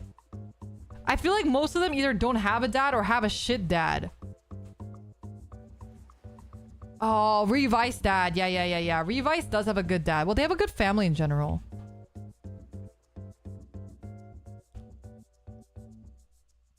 You can't get into Precure? That's fair. I don't think it's for everyone. I think like Kamen Rider and Precure both are not for everyone. It's like ultimately at the end of the day, they're kids shows. Yeah, they're not like... They might not be... The audience is not only children. I'm not saying that. But ultimately, their target audience is children. So if that sort of content is lost on you, that's not on you at all. I don't think that's... I think that's pretty normal, actually. Your favorite Precure is Healing Good? Really? I couldn't really get into Healing Good. Not a huge fan of Healing Good. Does Gundam count as a kids show? No. Because Gundam has blood and death. I mean, Kamen Rider does too, don't get me wrong. They do have blood and they do have death, but I think it's a very different approach. Gundam is not a kids show. Gundam Build Fighters is a kids show. But the mainline Gundam series, no, not a kids show. You don't understand, Leroy. I must get into every kid's property ever made. Bro, that is me. Actually, my life. Heartcatch Precure is very good. Cure Sunshine is goated. If you like tomboys, Cure Sunshine is literally peak tomboy. Heartcatch is a close second. Healing Good just connecting to me because of X8. Oh, do you just have a thing for like doctor stuff? Do you like doctor characters? Both of those have doctor characters. Tomboy. Cure Sunshine is my favorite tomboy character period ever. She's just so good. And she's just so hot. Itsuki is just peak. And I love the concept of like, she's a tomboy because she wants to be, but also because she has like a family thing that she's trying to uphold. And she's really badass. She like has like a fucking black belt in karate or whatever. And then secretly she just likes cute things and wants to collect plushies. Like, maybe I'm projecting a little bit.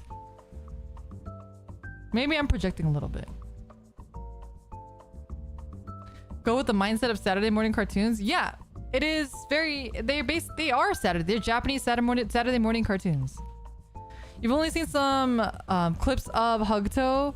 Hugto has some of the most amazing fight scenes ever to be shown in anime. Period.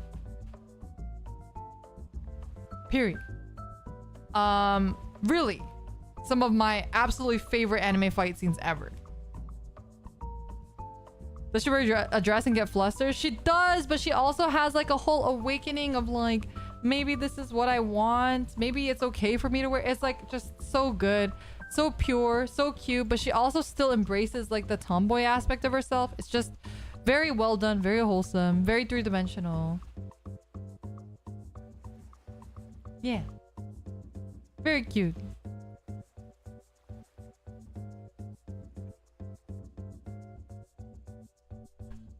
I'm gonna have water. Give me a second.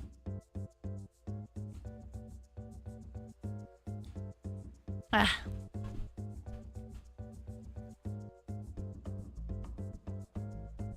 Yeah, I just love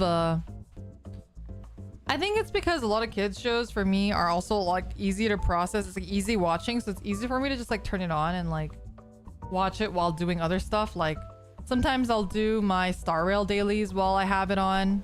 Just like kind of keep it on in the background. Also helps me like stay on top of my Japanese because they use pretty easy language, so it helps me keep up with that too. God bless whoever invented transformation sequences.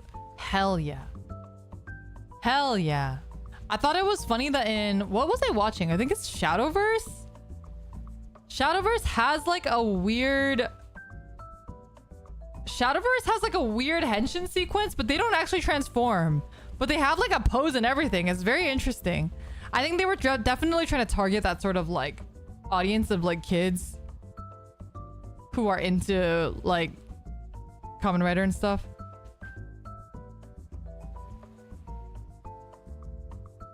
Superman. Superman? What do you mean? Shadowverse Flame is better, to be honest. Oh, sorry. I was talking about Shadowverse Flame. I watched both, but I was watching more Shadowverse Flame. The new Superman has a magical girl transformation. Are you shitting me? Does the Superman just literally wear his suit underneath his clothes? Why does he have to transform? Superman always had a transformation sequence? Wait, really? His spinning around super fast and changing. Oh, I do remember that. It's called My Adventures with Superman. It's anime. Oh yeah, the dashing into a phone booth. Yeah, I remember that. That's because they were like physically changing. It's not like a transformation sequence. That implies something completely different. I also, speaking of which, I really liked Build's transformation, like, animation. Build's transformation animation was so good. He had to transform his glasses into his pocket. True. That's true. Transformation sequence is super cool. I mean, I agree. I do love me some henshin sequences. Very good. I don't know. Oh, you know what else I did watch though?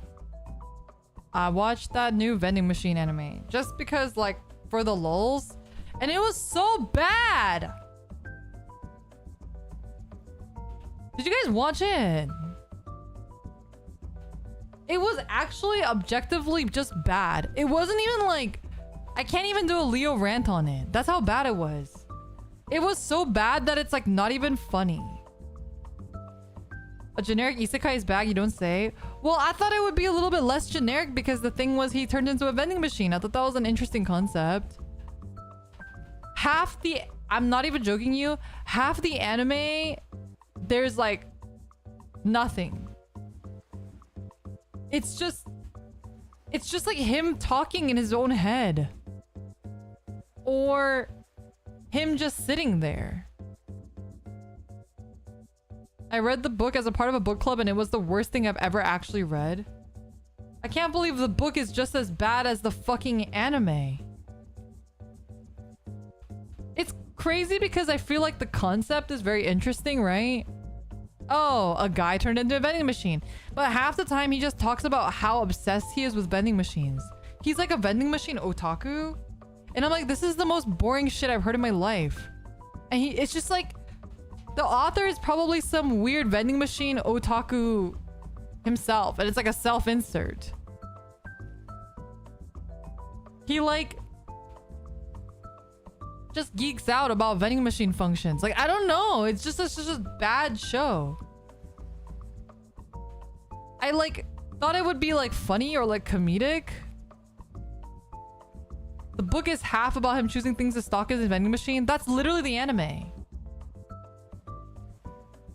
That's literally the anime. I don't mind people being obsessed with weird shit because I am obsessed with weird shit, so I don't judge. But to make an anime out of it and then to have the anime be half an episode of expository about how much you love said weird shit is just really boring. It's just him like geeking out about vending machine stuff for like half the episode. And it was just like him like, oh my god, I can stock corn soup now. Like, okay. Drew, thank you so much for 2 months of membership. I'd love to get info dumped by vending machine kun. I mean, you can watch it. It's very bad. Maybe it gets better at episode 60. True. I'm so uncultured. I'm so uncultured because I didn't watch it till episode 60 where it gets actually really good. Actually. Wait, what's Classroom for Heroes? Let's see. Image. The characters are cute. Oh, that girl's very naked. The guy has very interesting hair. Oh, okay. No, it looks less weird in this picture. Is it just like a harem anime? Like an isekai harem anime or something?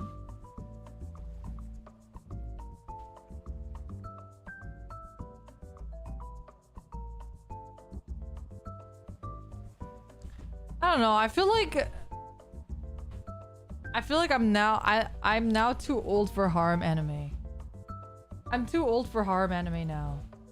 I used to like them a lot growing up, but at this point, I think I'm over it. Unless it's like a really interesting or different, way of approaching harem anime, maybe. But this looks very generic.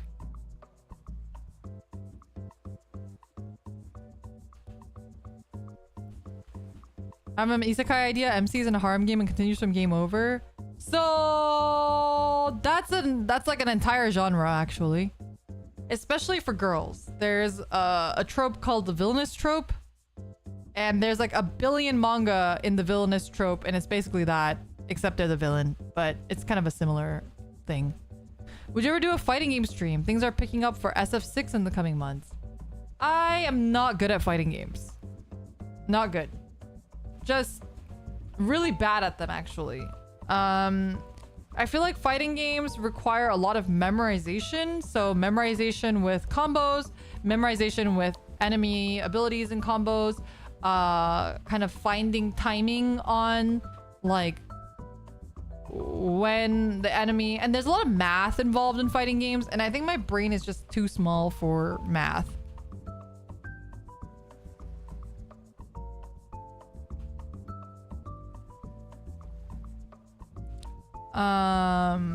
You've been into cooking anime recently? Oh, the isekai, what is it, Campfire? I heard that one was good. The campfire cooking? I wanted to try that one. I heard that one was good. Have you guys seen that one? The campfire cooking one.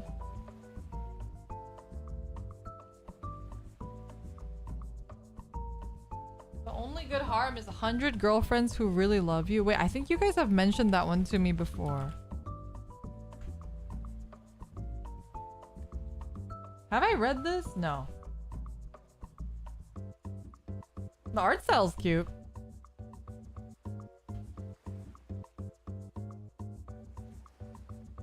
I like the art style a lot for this one.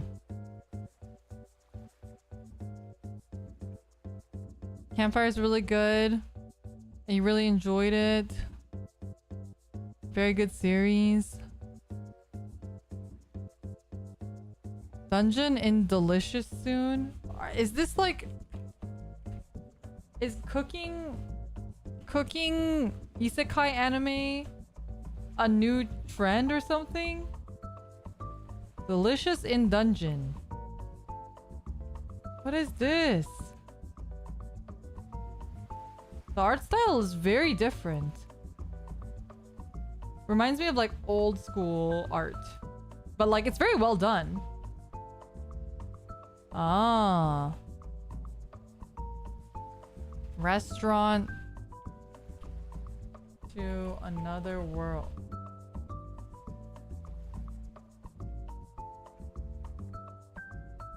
Huh. This one's cute. The art style is really nice on this one as well.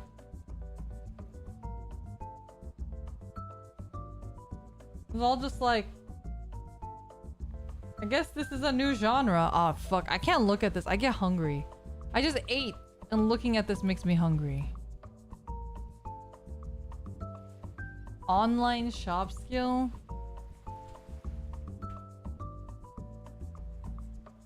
Is that not an anime? I looked that up.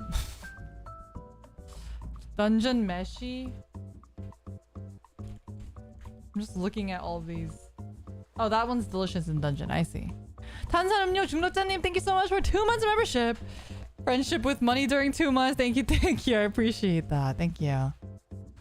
Don't watch those animes unless you're eating. Yeah. I think I would just get so hungry. Even just looking at these is making me hungry. Did you guys... There was that one hobby anime. Have you guys seen that hobby one? It's like a slice of like... I think it's life, kind of like Eurocamp. Pam, thank you so much for the raid. Welcome, Pam employees. Welcome, welcome. I hope you guys had a good stream. What were y'all up to? Thanks for keeping us company while we all die of heat stroke together. I'm like literally melting.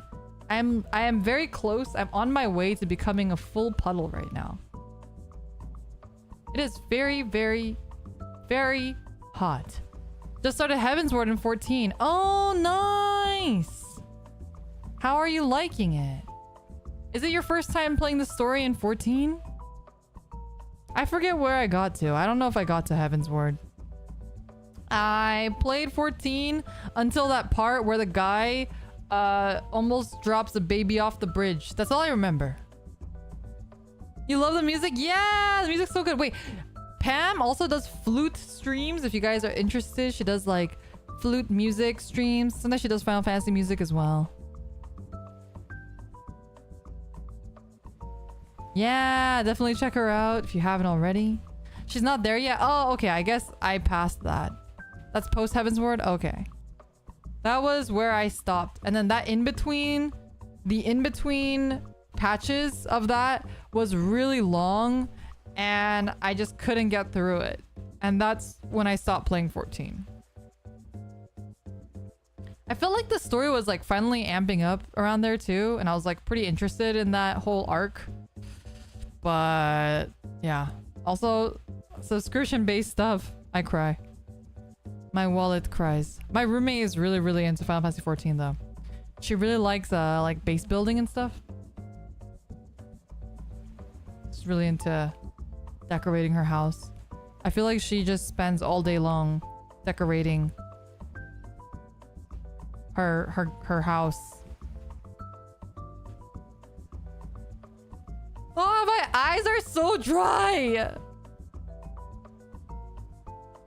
My eyes are very dry. Oh my god. Isn't that the point of the game? Yeah, basically. I really wanted to get to the point where I was like doing glamour stuff. Because I really do love glamour. And I think like characters in Final Fantasy are just so cute. Really the main reason why I wanted to play Final Fantasy. And then the story was a nice bonus. Speaking of though. Chat. I think one of these days I'm planning on doing a BDO stream because I heard the new BDO patch is actually really good. I heard that it's really good. Oh, also another reason why I couldn't play 14 was it like really fucked up my wrist. I like really messed up my wrist, so I had to play with controller, and I really don't like playing 14 on controller. Yeah, BDO. Apparently the new patch and the story is actually really good. So I'm thinking if I can get perms, we do a BDO stream one of these days and check out the new land and story. Because I actually have never played BDO, ironically. Ironically, I've never played BDO. Even though I've played many an MMO in my life. I haven't played BDO. And I think BDO has a new race too, right? Black Desert Online classes. Isn't there a new one? Oh, I loved Lost Ark. I actually really liked Lost Ark. It's a little unfortunate that it kind of went to shit. BDO's fun if you like action game inputs. I don't know what I'll play. Wow, they have so many classes. There's like a bajillion classes. What is this? The Megu. Fox Spirits. Whoa. Are they like summoners? That's cool. Is that the new one? Awusa? Awusa looks sick. They look so cool. The designs are really good. The combat in Lost Ark Day 1 was fun. I have a friend who was like in a top guild or whatever for Lost Ark. And the hustle, I respect it. All classes are unique. They're twins. Wait, what? Let me see. Twins. What is a twin class called? Do you play two people? Oh, there is a Valkyrie class. What do you know? I guess I have to play Valkyrie. I guess we're playing Valkyrie. Anyway, I think that'll be fun. We can play BDO and you guys can join me if you want to. You don't have to. But we can run around together, do the story. I'm interested in this now? Yeah. Oh, Megu and Wusa are twins. Oh, that's cool. Are classes in BDO gender locked? Not that it matters, because I think I'm just gonna play Valkyrie, but just out of curiosity.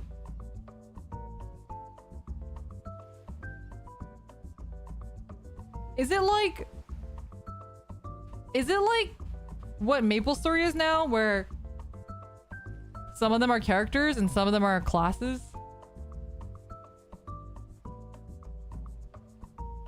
Anyway, yeah, apparently the new BDO stuff is really cool, so maybe we'll check that out together. But I have to get perms first. Whether I can get perms or not is a different question, but I'll try.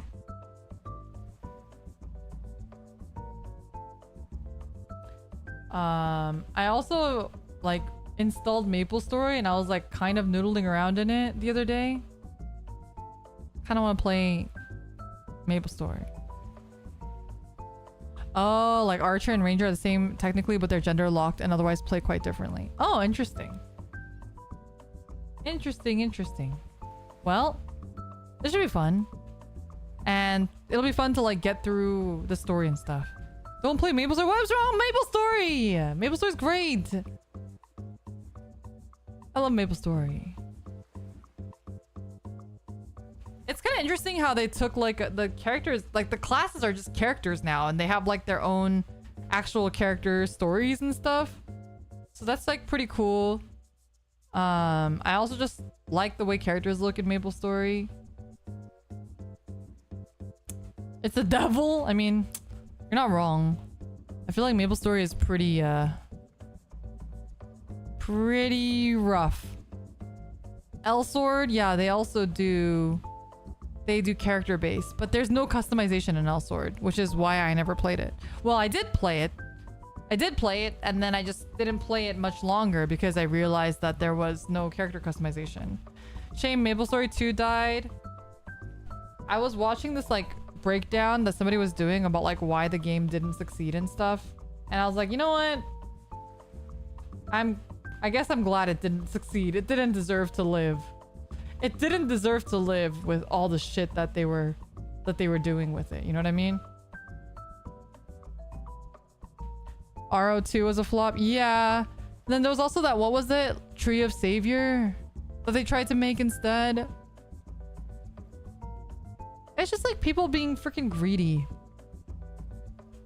Instead of being player focused, they become like money focused. I feel like all companies do this. Eventually, they get there. It's like, it kind of sucks because I think they would still be successful to this day if they just cared more about the players as opposed to how much money they're making. Ironic, isn't it? Ironic that by focusing on the players and focusing on money, they lose all the money. Who would have thought? But yeah, we'll try BDO. I heard it's good. I heard good things about it. I've never played BDO before. PSO2, you know, it's weird because remember how it was the Anime Expo? I was really confused because they were advertising New Genesis. But I played PSO2 when it first came out to the US, like during COVID. What was that? 2020? Was it 2020? 2019? 2020? That's when I played PSO2. I enjoyed it, but it was kind of clunky. And I believe the US version at that point was already like 10 years old. So it was kind of bad. So I was like, what the fuck? Why are they advertising New Genesis? But it's like apparently the remake of PSO2, right? PSO2 New Genesis. I'm looking it up. Is this not the same game that was released in 2020? What is New Genesis?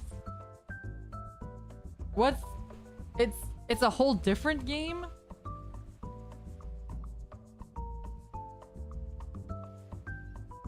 The characters look kind of weird.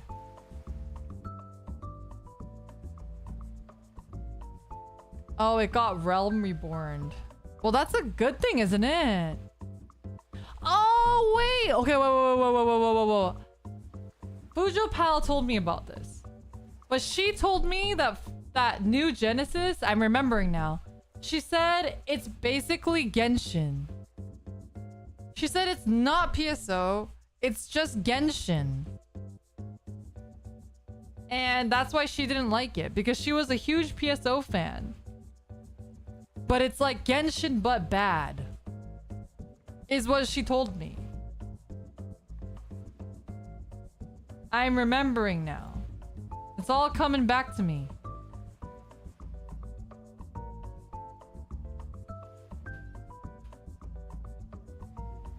PSO has more gameplay than Genshin? Well, I think she said that PSO2 New Genesis felt more like Genshin than it did feel like PSO. Because she actually really liked the regular PSO2. We played together for a while. I think she actually really liked it. But then she said New Genesis feels like Genshin and she didn't like it. It took them 2 years to get all 4 areas open. They keep treating the game like a mobile game. Yeah. Yeah. I could see that. Who does PSO? Sega? Yeah, Sega. I love casts. You guys know I love me some mech girls. Casts are just... When I played PSO2, I was also a cast. When I played PSO back in the good old days, I also played a cast. The cast guys are also really hot. I'm like calling mechs hot. They just look like mechs.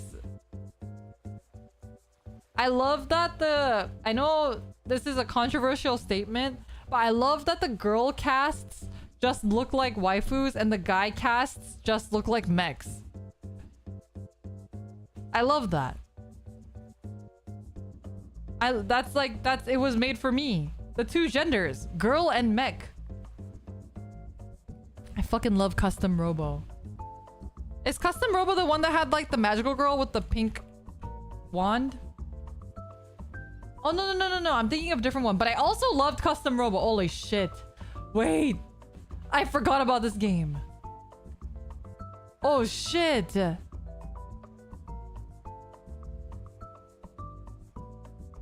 I actually played the shit out of Custom Robo. Wait, I forgot about this. Holy moly. Custom Robo was also Sega? Really? Oh my god. This was a jam. Custom Robo was a jam.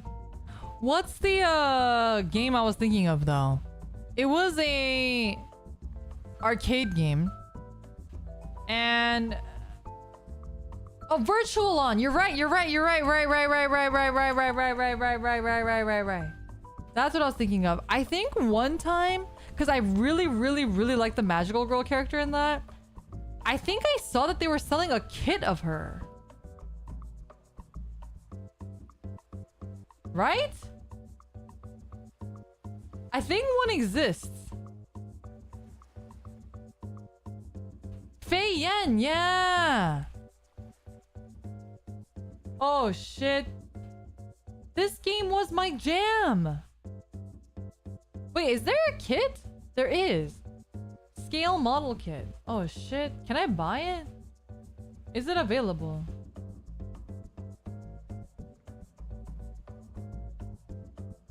Is it actually a kit? No, it looks like a figure. It's not like an actual model kit.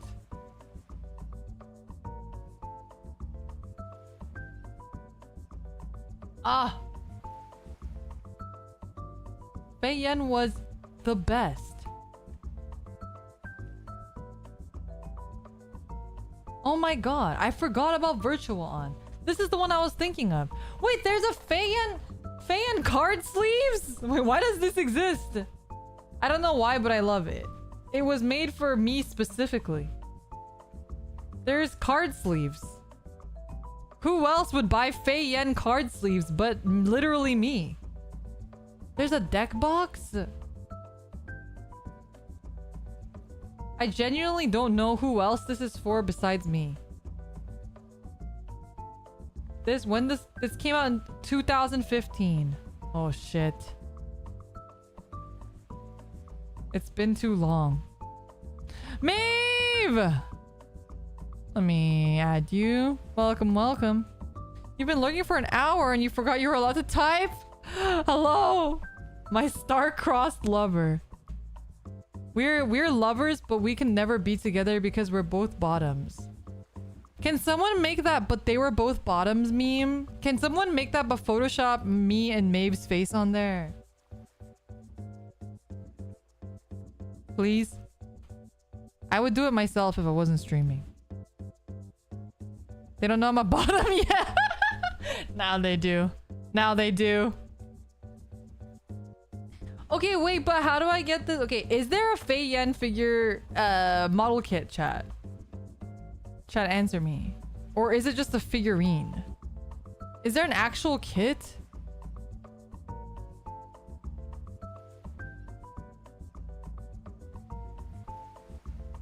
Like a buildable kit. Fei Yen's so fucking cute. Peak mech design. A 1/100 model kit, but it's $160 because it's from 1995? Jeez. Oh, there's like a Volks one. Is this the one that you were seeing? There's a Volks one, and I found it for $50, but it's on back order. And this one's purple. I don't want the purple one. I want the pink one. Give me the pink one.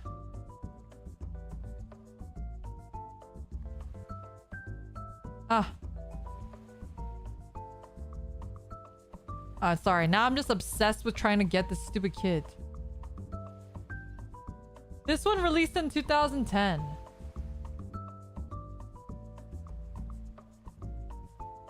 Yeah, the Kotobukiya one. It's you're gonna link in the Discord? What are you guys posting in this Discord? I can't believe that someone... TCG Cleric, I can't believe you posted a photo of me in the Discord. That's fucking messed up. I can't believe you would dox me on stream like this. What the fuck is wrong with you? I hope you regret your life. I don't know how to be mean to somebody. What do I say? Oh, what is this? Oh shit. This one's really old. And this is like you have to paint it yourself? This is the one from 1995. Jeez, it's old.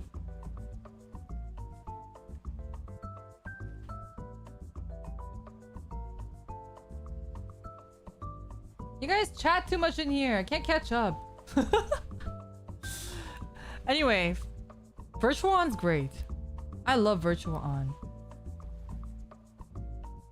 Very cool series. I loved the arcade cabinets.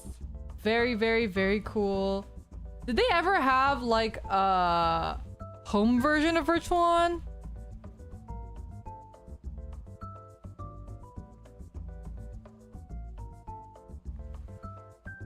Sega Saturn? Oh, they had Virtual on Mars? What is this? PlayStation 2? Xbox 360, Cyber Troopers, Virtual on Force. Is that a real game? Sega Dreamcast. Oh, this was an old series. I've only ever seen it in the arcades. PSO2 Fei Yen kit, but it's discontinued. Ah. The last one was on Xbox 360, if you recall. Oh, Force. The one that I'm talking about. You've only seen in an arcade. Is the kit of a pink robot girl with a sword and twin tails? Yes. Yes, it is. Oh, I like this character too. What's her name? Oratorio? Is that her name? And Angel Ann? Is that her name? I don't know what her name is. I think it's Angel Ann. She's pretty cool. You played it on PS3? Wait, I haven't seen a PS3 version. Did you also play Force? It's on Amazon for 60 bucks. Really? I'm going on Amazon right now. Amazon.com. Virtual on Fei Yan. Oh, you're talking about the Hasegawa one. The Hasegawa one is not a model kit. I think the Hasegawa one is just a figure. A posable figure. PS3 has a Mars port on PS Store. Oh.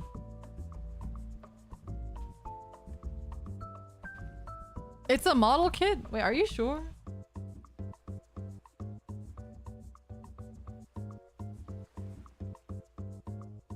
Hasegawa Cyber Troopers Virtual One. TF 14A M plus Fei Yen Final 14 Special Vivid Cinderella Plastic Model. Target gender boy. That's what it says. It is a model kit. Hasegawa model kit.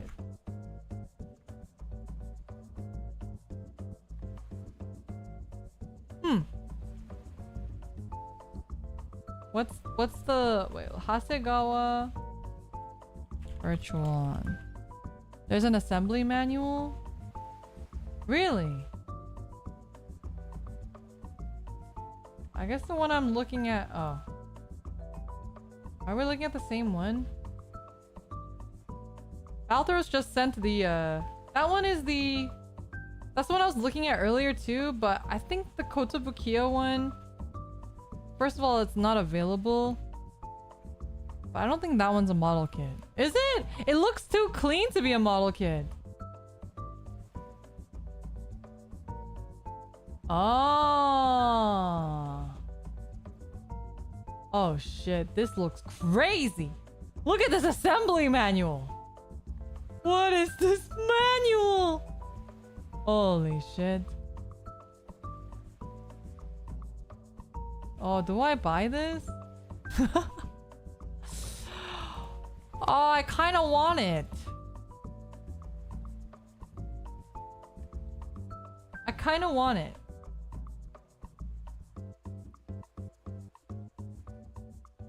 How much was this on release?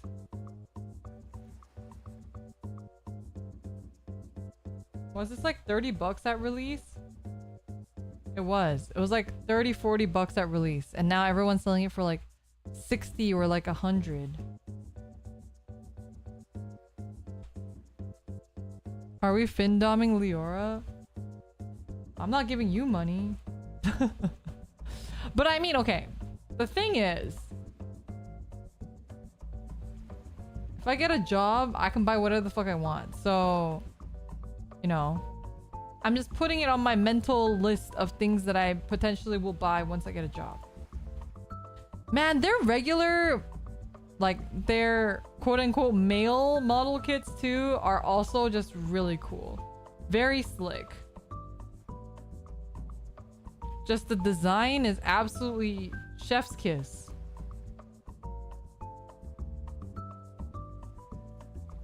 Oh, there's a little witch one too. Oh my god. You know, okay, speaking of model kits though, I'm also planning on getting doing a review of the what the fuck am I doing a review on? The new, what are they called? The witch from Merc, oh, Full Mechanics. That's what it is. I wanted to try the Full Mechanics series because I didn't know that it was supposed to be like the equivalent of a master grade, the new master grade. So I'm curious to try it, the Full Mechanics one, and then compare it to our high grade Ariel. So I was considering doing like a little, you know, comparison / review stream. See how it builds. See how it feels, you know? Since, I'm sure people are curious about it. The full mechanics aerial is pretty good. To be fair, full mechanics are usually meh. Yeah, that's why I wanted to try it, because I heard the new ones are just really nice. And I'd like to directly compare it to the high-grade aerial that we have, because I think for an HG, that aerial kit is busted. It's so good. The quality, the bang for your buck, I think it's a fantastic kit. Like, it is just... You can tell the evolution of Gundam just from that kit. The aerial high grade is insane. You're paying $20 for something that feels like it's worth $50. It feels incredible. It feels way more expensive than it is. And so I'd like to compare it to the full... Wow, I keep forgetting what's called. Full motion? Full mechanics. The full mechanics one, just to see how good is the full mechanics one. I don't know. I think that could be fun to compare.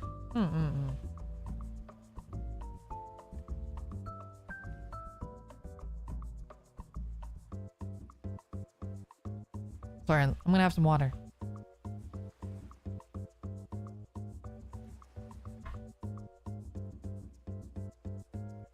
But yeah, I'm excited to build Gundam again.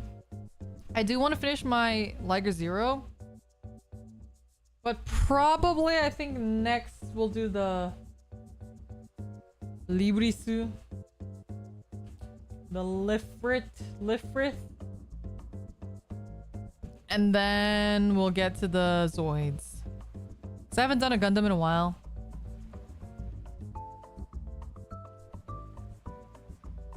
Ifrith. Yeah, I don't know, however you pronounce it.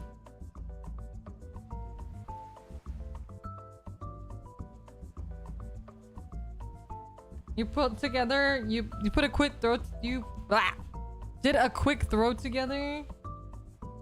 Please post it in the VNU memes or... Wait, I'll check Twitter.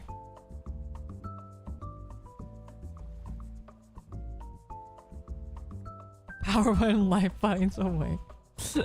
What is this originally? What is that image originally? What is that image supposed to be? It's Jurassic Park? Amazing. Incredible. He's putting on the 2 female seatbelts. Oh, I see. Makes sense.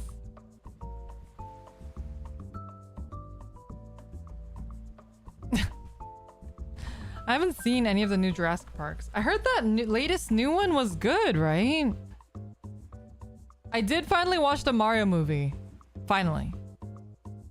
I haven't seen the Dungeons and Dragons movie though. It was way too long, really. How long was it? Like, long as an actual length of the movie, or it was way too long as in like there wasn't enough content to warrant it being that long? Like 3 hours?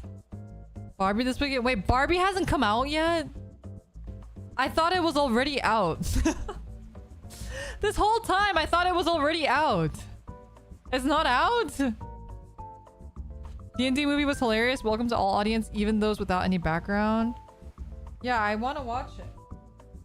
I wanted to watch it, but my roommate says she already saw it. So now I want to now I have to watch it, but I have to watch it by myself. Have you built any of the Kamen Rider model kits? I built the 01 on stream before. That was a while ago. They keep hyping it up. My Kenergy is off the charts. What the fuck does that mean? It comes out with Oppenheimer? Wait, what's Oppenheimer? Oppenheimer. Documentary exploring how one man's brilliance, hubris, and relentless drive changed the nature of war forever, led to the deaths of hundreds and thousands of people, and unleashed mass hysteria, and how subsequently the same man's attempt it cut off. Oh, it's a Christopher Nolan movie. The guy who invented the atomic bomb. I didn't know that was his name. I see.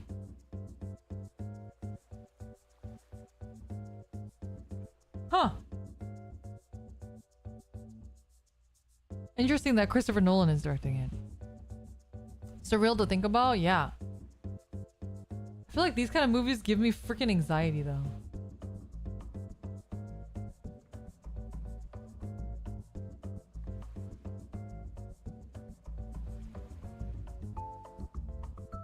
Hi Leo, are you good? Hello. I am suffering. I'm like, honestly, mentally, I'm only half here right now. It's just too hot. It's like too hot to think right now. Oh, Star Rail! Star Rail update tonight. Star Rail update tonight! Very excited for that. I'm excited to spend all my money on Blade. Do you have AC? I do, but the AC in my room is broken. So my room is literally 10 degrees hotter than the rest of the house. It is very unfortunate. So recently, you know, you guys know I always talk about how I try not to be on the computer to keep myself sane.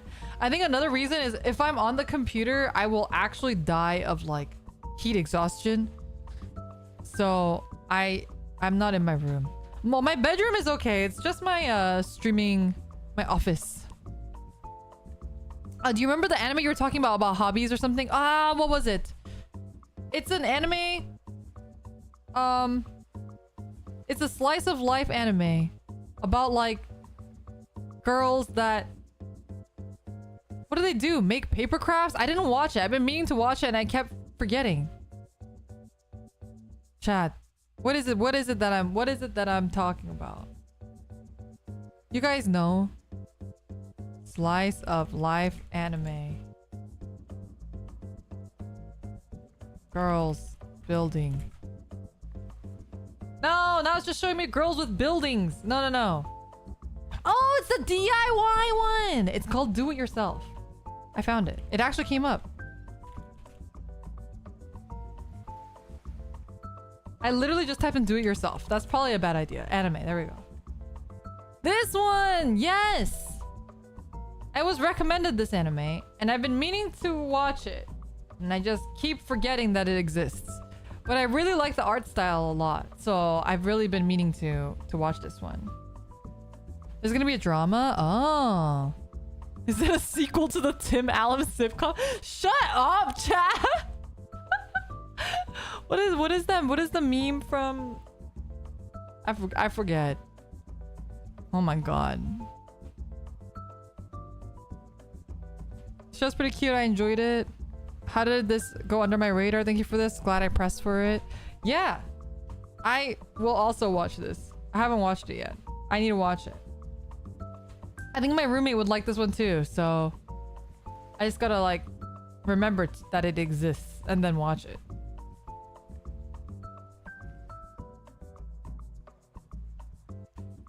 I can't believe there's gonna be a live action. That's crazy. But yeah, anyway. How many of you guys are pulling for Kafka? I'm excited for story stuff. They're gonna be updating with story stuff this update too, right? Freaking finally. Saving up for Kafka, but Blade looks cool. It's bad because I heard for Kafka, you need multiple copies. I heard you can't just have one Kafka. But you cooked it up? Wait, where is it? Where'd you post it? Did you post it on Twitter? On Discord? Actual version update, let's go. You're at 6 and you have 30 tickets saved. Are you pulling for Blade or Kafka? You're considering skipping Kafka and continuing to save for Jingliu? Jingliu is pretty tempting. But Kafka is also waifu. And yeah, I'm gonna be pulling for Kafka because waifu. I can't not pull her. She's just too hot. Live tag? It's not showing up! It's not showing up. Where is it? Twitter. Give it to me. Give me the meme. I need the meme.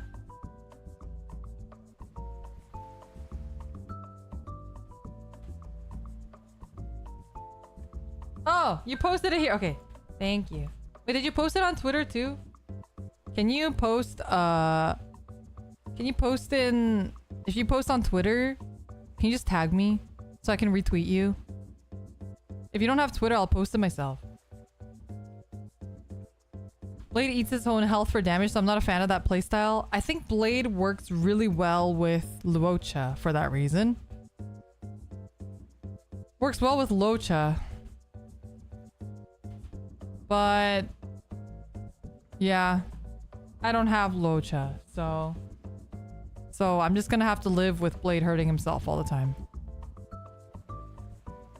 Jingliu also eats her party's health? Wait, really? Oh, here we go. Thank you. I see it now.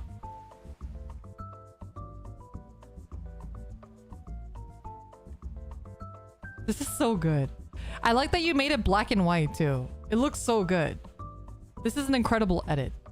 Thank you for this edit.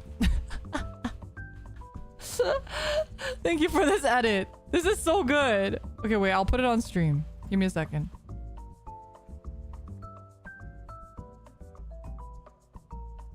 Blade, I think you have to pull his thank you Hyper Shota not Shota Shouta for this amazing, incredible, impeccable meme.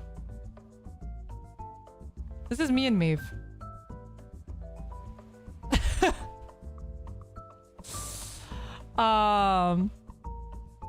Damn, that's accurate, bro. That was fast. Actually amazing. Maeve. This is the exact meme I sent to her.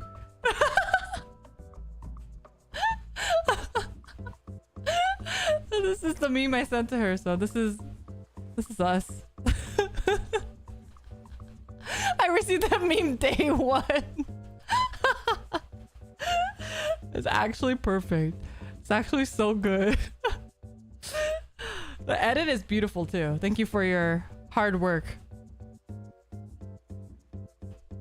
07 to Hyper Shouta. Yeah. Anyway, I think for Blade, you have to pull his Lycone. And then for Kafka, you need to pull, like, I think 3 copies of her total. Where was that sent? I need it? They posted it on Twitter. I retweeted it if you want to look at it. It's very, very good. Yeah. Anyway, I'm ready for more story. I'm like starved for Star Rail story because I actually really liked it. But I was kind of getting bored of Space China. I've talked to you guys about this before. Space China was kind of wearing down on me, so I'm excited to have it be more exciting. They're overstaying Space China. Yeah, I agree. Like, I don't care anymore right now. Like, why am I running errands? Like, the whole thing with the pharmacist? The whole thing with the pharmacist? I'm like, why is this happening? I don't remember why I'm even involved in this. How did it happen? Like, why do I care? I really don't care, you know? It sucks because I actually really like Bellabog. Oh my god, the guy growing a ship. Oh my god, don't even remind me. That drove me insane. I was like, what the fuck is this?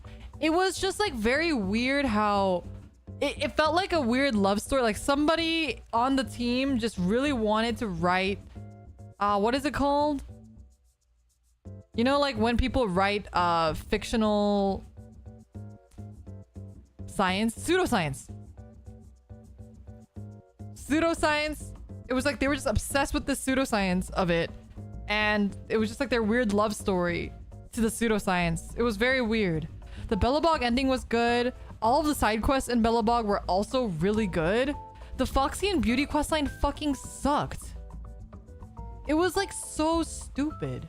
It just didn't make any sense at all. It was like... And like Shusheng being there... Or not Shusheng. Who is it? Ching Che? Ching Che? I don't know how to... I'm sorry. I don't know. I'm butchering their names. Ching Chi? Ching Che? The Mahjong girl. It just made her... The entire story made her seem like a bitch. Because her whole thing was like, I don't care about my friends getting catfished. I just care because they won't pay attention when I play Mahjong with them. It was just like so bad. Like she felt like a mean character. Like I was like, what the heck is wrong with you? And until the end, she was just really mean to like everybody. And I was like, okay, I guess. Like, I don't really understand your merit at all. It was really weird. Shusheng is also boring, which is a completely different story. But I feel like a lot of the people in Space China are just very, very, very boring. And a lot of the story just feels so like it's all wrapped up in so much weird pseudoscience. And it's like whoever wrote it is just obsessed with pseudoscience. I just like don't, I just could not care. You know what I mean? It's like, yeah, I get it, I guess, but I don't understand why any of this is happening. And they go talk about all of the like prescriptions and the pharmaceuticals, and I'm like, bro, I really could not care less. I did like the Bailu questline though. That was pretty interesting, and I liked the twist at the end of the Bailu questline. So I liked that one. But Space China. Shake my head. Shake my head. Not a fan. But I'm hoping because Blade and Kafka are all intertwined, it'll be more interesting soon, right?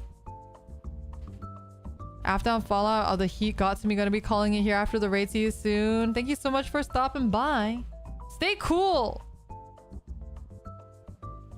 Stay cool because it is hot out there. It's 10 p.m. and it's still hot out there.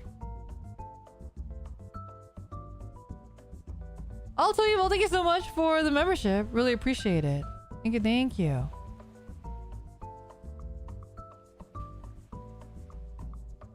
Don't forget to link your thing. Fuck, my brain is not working. Your YouTube with Discord to get access to the secret channel where you can chat with me. Did you get the Wanted poster in Bellabog? That was so good. I cracked up. I love how they drew everyone. It was so great. Kind of the same thing in Genshin. We had to spend months in Liyue, which was just ideal China. I didn't mind Liyue, but I also didn't wait. Because I played Genshin this year. So I mean, I didn't like it, but I didn't dislike Liyue. I thought it was okay. But then, you know what? I really don't like Inazuma. I'm in Inazuma and I just really don't like it. And that was kind of the reason why I fell off of Genshin. I just like couldn't. Like with Liyue, there were parts that were really uninteresting. And unfortunately, I didn't like the whole weird, all of the floating castle lore. I didn't like any of that. That was really boring. Anytime we had to talk with what's her name, I was just bored out of my fucking mind. Why am I suddenly forgetting her name? The one with the little tassel on her head. The yellow one. But Liyue had some really good gems. Like, I really liked fuck, I'm forgetting all of their names. Ningyuan, yeah. But I really liked the whole opera storyline. She has like the braid. What was her name? There's a braid. This lady. Shenhe. Shenhe, her story was actually like one of my favorite. She is not my character type at all, but her entire story arc and like how she was like raised by whatever birds, I thought that was all really interesting, and it was really cool, and it was a really sad story, but it was really nice how it concluded. So I really appreciated her story a lot. I didn't think I would like her at all. I really didn't, but I really did like her. And then yeah, any of the Ning Yuang story really just went over my head, honestly. Oh, you know who else I didn't like? The book guy. Genshin character book. He has like the bob. Blue bob. Hair. What was his name? Yeah, Xing Chu. That guy. His story sucked. That was an awful story. And then it was like, at the end, you're like, bro, what were you doing this whole time? Like, how come you weren't helping me? And he's just like, I was reading a book. And you're like, okay.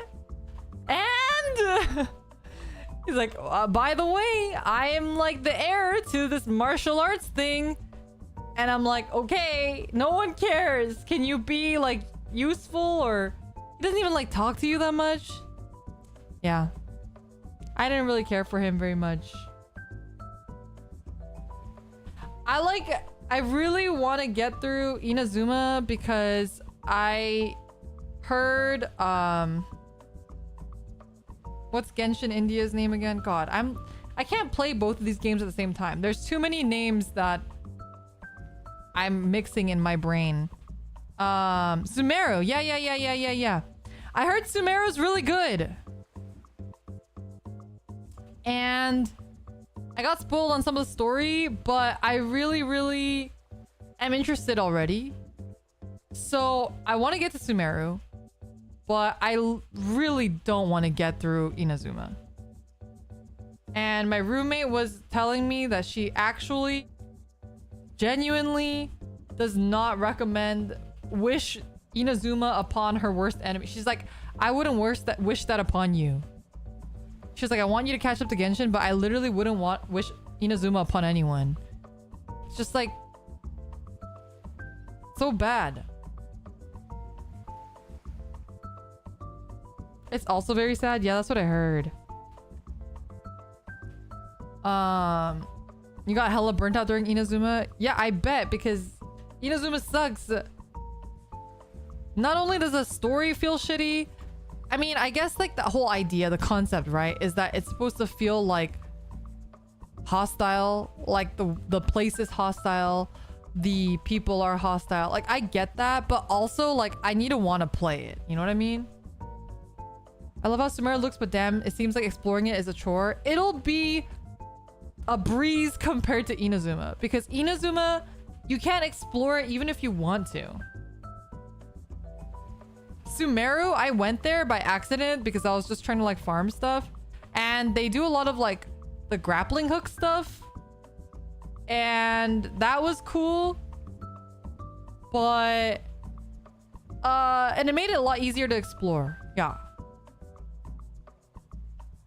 I think the grappling hook stuff is cool, but you do need to have, it's better if you have like a whatever plant character. Inazuma is like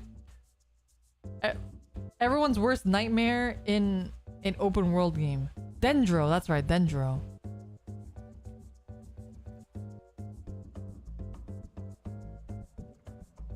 Yeah, I don't know, Sumeru seems cool, and there's a lot of really cool characters in it, so I do want to get to it. But yeah, Inazuma is already a drag.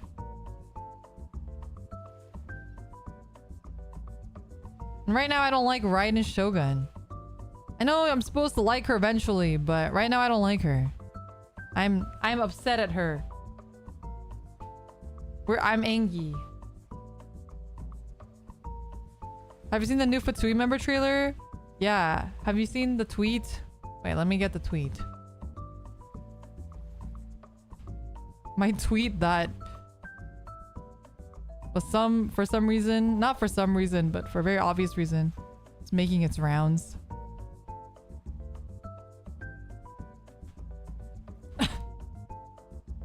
You guys, I remember when they were first announced, people were tagging me in it already, and they were like, oh my god, Leora, it's you and Lofi. And then they released a new trailer, and I was like, okay, wait, no, it actually is me and Lofi. Like, before I was like, yeah, I guess. But now I'm like, no, no, no. It literally, like, I'm gonna be demanding royalties from Genshin for using my likeness. Like, they are actually us. She even has a fucking ponytail. She, like, actually has a ponytail, and the Lofi character plays piano and is like a songstress. Like, what the fuck? Tell me not. That is literally us. My roommate was looking at like this list of like Genshin cosplay, because she was trying to buy like, not cosplay, but those like casual attires that some of the cosplay sites have, like cardigans or like hoodies that are themed after characters. Anyway, she was looking through those, and then she kept seeing like the Lofi, the Fatui member wig, and she was like, oh my god, I keep thinking it's a Lofi wig. Like, I can't unsee it. It just looks like a Lofi wig. Like, it actually is just a Lofi wig, honestly. Honestly. We need a Kokone Fatui now. True, true, true. Ah, the new Fatui member, like, outfits and stuff, and the vibe is so good. It's so good. I really like it. I like all the new Fatui members. I even like the Fontaine, the twins, the Jester twins. I think they look really cool.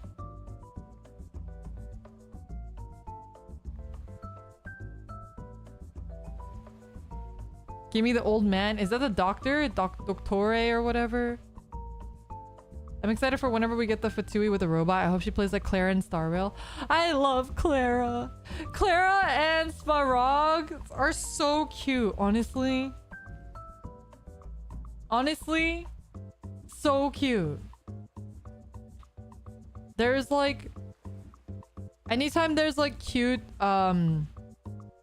here, wait. Also, I'll retweet it for you guys. I've seen some like cute art of like Clara with like a tiny Svarog doll or something. I die. And I really love it when Clara like uses her ability, because I have Clara. Whenever she uses her ability and then she does the like, it's so cute! And she's like crying. I die. I die. But I also really like Bailu. I think Bailu is just so cute. I'm not super into Hook. I'm not, I don't like the bratty, well, like her kind of bratty I'm not into. But I do like Bailu's brattiness. Because she's like a, for a lack of better term, she's kind of like a quote unquote like Lolibaba, right? Apparently Clara doesn't wear shoes because it throws her balance when walking. I feel like there was like a text message or something where like, or was it in a quest line where it's like where the villagers try to give Clara shoes and she's like, oh no thank you. I feel bad for putting March 7th shield on her to get her hit more. It was a text message? Oh yeah, that's what it was. Pella, your waifu? Pella's cute. I think it's funny that Pella is that Pella's like a Fujoshi. I like it that Pella is canonically a fanfic writer. That like made me laugh so hard. Bellabog was great. Bellabog has such good storylines. I really liked Serval and Japard's story too. Their character story was so good.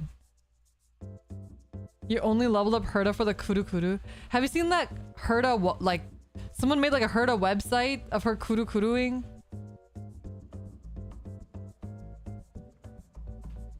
You just got it today from her. She said she wanted to keep them nice and in the box. Oh my god. Serval, your love. Looking forward to the little sis links. Yeah. I hope they have a really good story for that too, because I genuinely thought I didn't like Japard or Serval that much, and then I did their character story and I genuinely was like, holy shit, this is so good. And I was like, oh my god, I really love them now. I feel for them a lot, you know?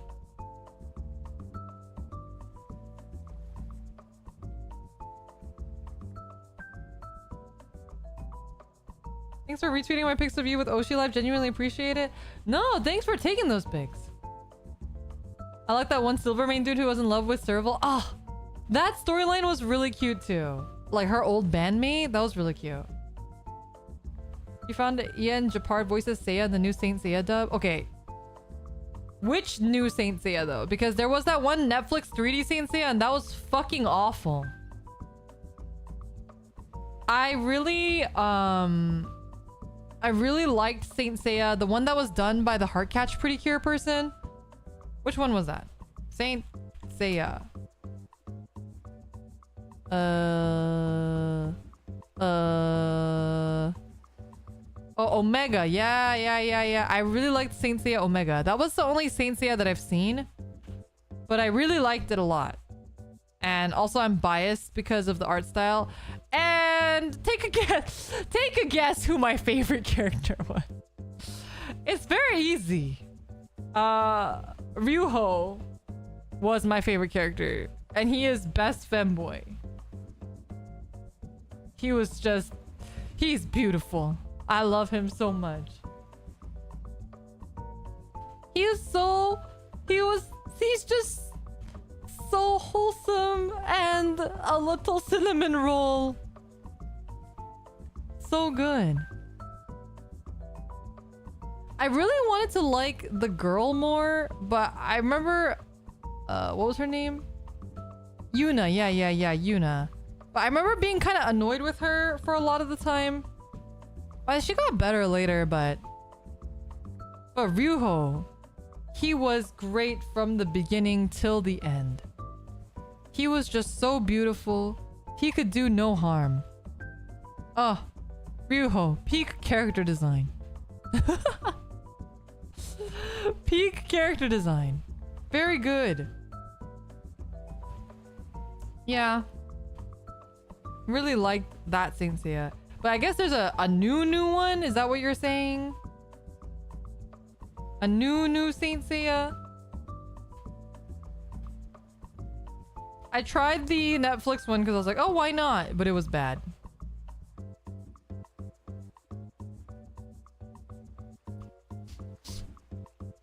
The 3D was so bad they redubbed the OG version. Is it reanimated or just redubbed?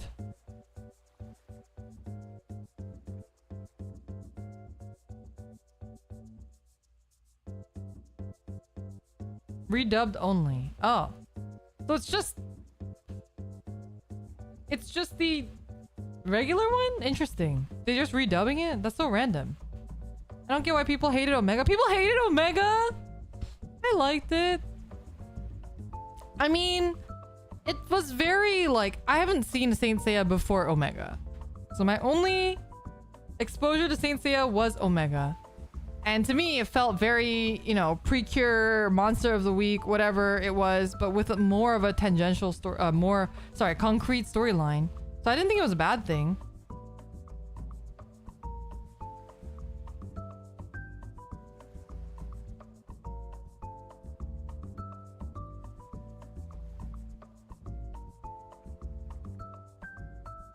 It's Netflix. Yeah, the Netflix one was really bad.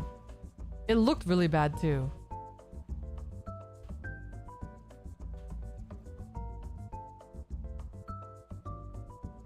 Anyway, I know Saint Seiya was not very popular in the States. I just didn't even know it really existed until much later in life. There was a waifu spin-off of Saint Seiya?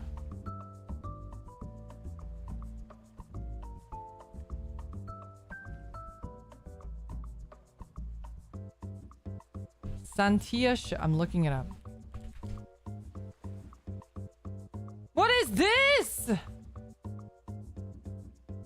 Wait, this looks sick. This looks like totally up my alley. Did it tank? I've never heard about it in my life, so I'm assuming it didn't do well. It feels like Sailor Moon-esque. It's only 10 episodes. Oh, the art style is like really old school shoujo. I love it.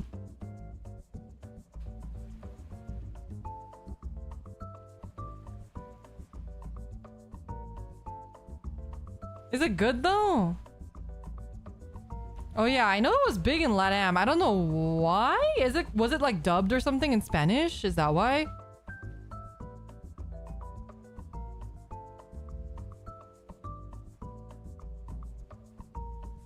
It's okay.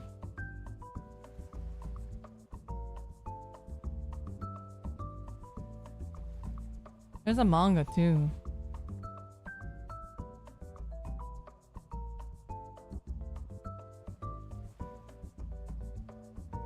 There's a manga too. The manga looks good. The manga gives me like Utena vibes. They say I was too emotional for NA. They wanted DBZ stuff. I guess that's understandable. Americans processing emotions. Couldn't be. I'm like just looking at Santia show now. Look at the art.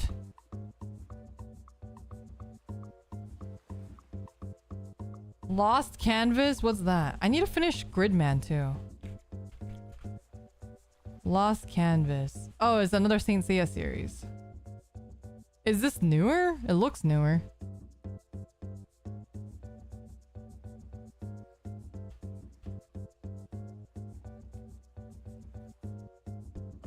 Well, it looks old and new at the same time. I can't tell. It looks like those new animes that try to look old. I wish the Gridman movie would come out in the West already. I need to catch up. Gridman, actually, the first couple episodes I saw was so good. I need to just finish it. That one and also the what was the other one? Symphogear. That's another one I need to finish. Master, thank you for the super chat. I remember making that same exact meme with Palki. Yeah. But we needed one with Maeve. We needed one with Maeve. Do you have any book recommendations? What kind of books? I am doing a book club with some of my girlfriends. We are reading the Kenlu Dandelion Dynasty series. We're reading the first book, The Grace of Kings. Yes, The Grace of Kings. So that's what we're gonna be reading. I heard it's good, but I don't know if it is actually good because I haven't read it yet. But if you'd like to also read along and occasionally hear me talk about it, because I probably will, you're welcome to. The manga for Lost Canvas is so good. I'm sad they dropped the Lost Canvas anime because it was in terrible time slot in JP. Oh, maybe I'll read the manga then. Oh, also speaking of reading, if you're looking for manga, I was recommended. I know, Master, you've mentioned this series before too. The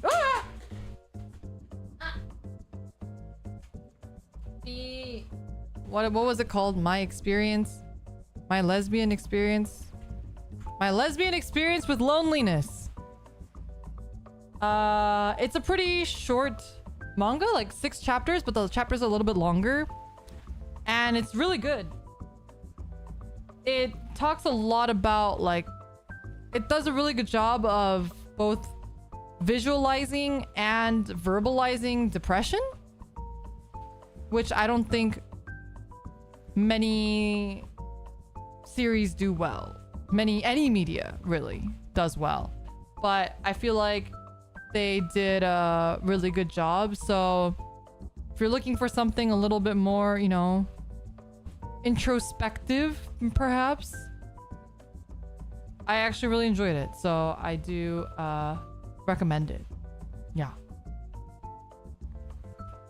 What's with these titles? It's like, you know, translated titles, so it's gonna be a little bit wonky. Yeah. That one was really good. If you want manga to read anyway, and you're not looking for like a fat book, because The Grace of Kings is a very, very hefty book. It's very thick. How many pages is this? The font is a little bit bigger, but it is a big book.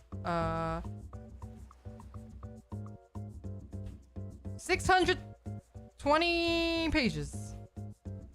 620 pages, which is a lot. The book is really thick. I feel like it's thicker than any of the Game of Thrones books that I've read. And it's a little bit bigger. I read this for Naki's book club. Ah, shoot. What was it called? I forgot already. It's like another depression book. Something P. Something P, and it's like an alien.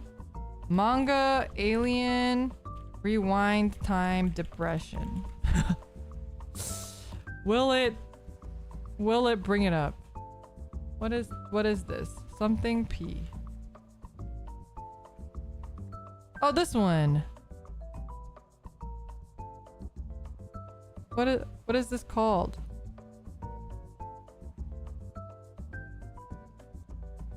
Where's the title?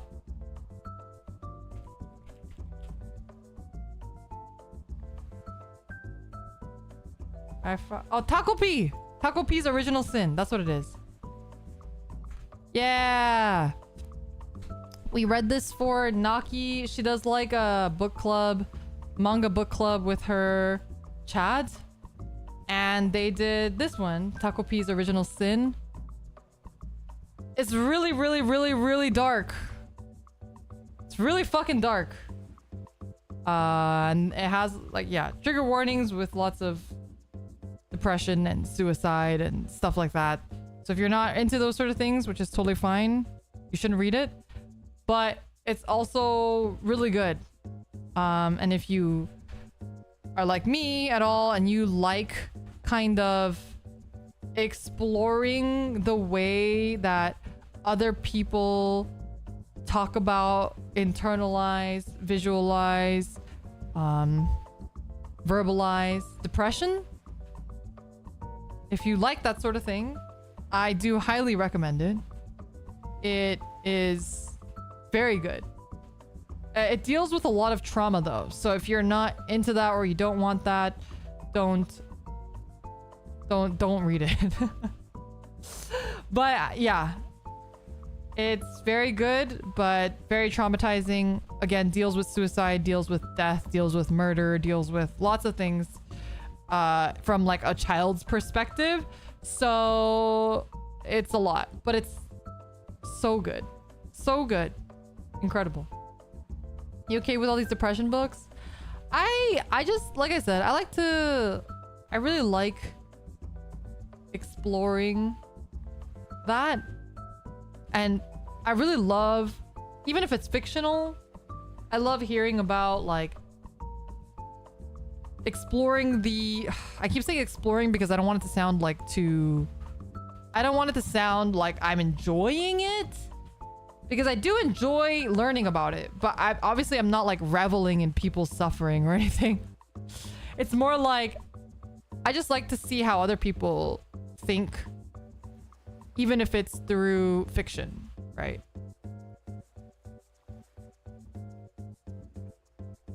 Bokurano? I don't know if I've seen that. Bokurano.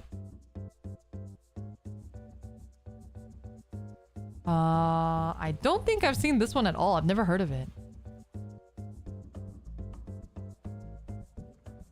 Oh, I've read Oyasumi Punpun a long time ago, but not a lot of it. Koko wa ima kara rinri desu? I haven't seen this one either. This one looks really intense. Like the characters. They look very intense. Bokurano is just despair.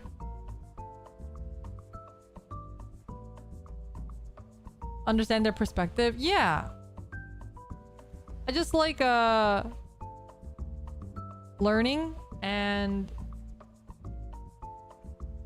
I really like to like reflect on how me learning about other people's processing of emotion and then reflecting and then trying to see how I process those same emotions or how I might do it differently. Also, thank you for whoever it is that are throwing all those hearts in chat. I see you. Yeah, I feel like, you know, it's just interesting, and I like to learn and I like to introspect a lot. So a lot of that kind of comes to that for me. Shion no O, Heavy Hand, and Shogi. Primary stories: little girl's a lone survivor family that was murdered. She is silenced by killer. Mute. Ah.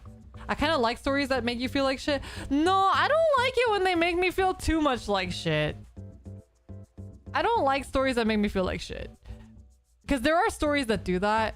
I think it has to have some sort of like, even if it's like just a lingering feeling of hope that's there. Like, I think that's what's so good about Takopi. And if you like stories that make you feel like shit, you should try out Takopi and see how you feel about it. Because I feel like Takopi's Original Sin has that vibe of you feel like shit, but ultimately everything is happening because Takopi just wants to make things better, right? Like that sort of feeling. I mean, it feels like shit because no matter what it doesn't get better. And that's part of like the very realness of it. But it still feels like you're working towards that, I guess, you know? So I don't know. Maybe I do like things that make me feel like shit now that I think about it, because that one really is... Takopi's Original Sin is really, you know, intense. How's the heat, by the way? I heard they'll break 125 Fahrenheit in Western China today. Joy.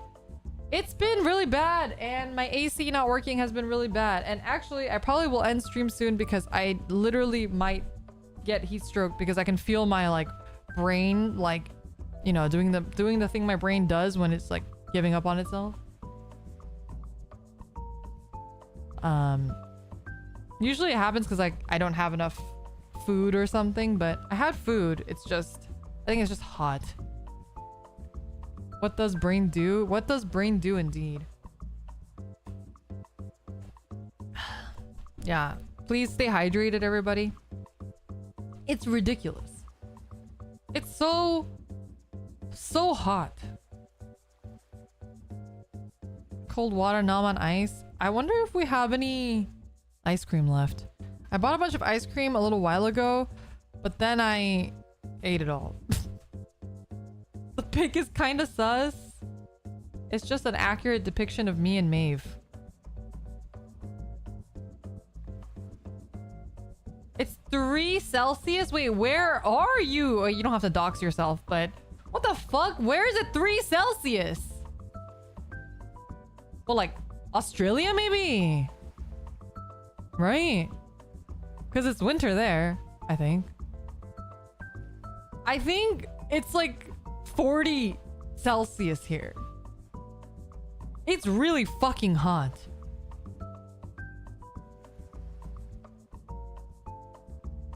Going to steal your temperatures right now? Oh my god. Hell, it froze over. 40 is too hot. That's what I'm saying. It's too hot. Yeah, it's like between 90 and 100 here. Very, very, very... Actually, I think it's like going over 100 sometimes. It's 13C here, but also 7 a.m. Oh, 13C sounds nice. I have the AC on, so it's cool here, but the other room is 35. Jesus. How are you still alive then? You know what? That's a great question. And you can see why now. Why my phone was overheating. Now you can see why my phone was overheating. Because it's just really hot. I have a pretty high tolerance to... I don't know. Actually, I'm going to take that back. I was going to say that I have a high tolerance to temperatures. But I feel like recently I'm very weak to both heat and cold. You know what I mean?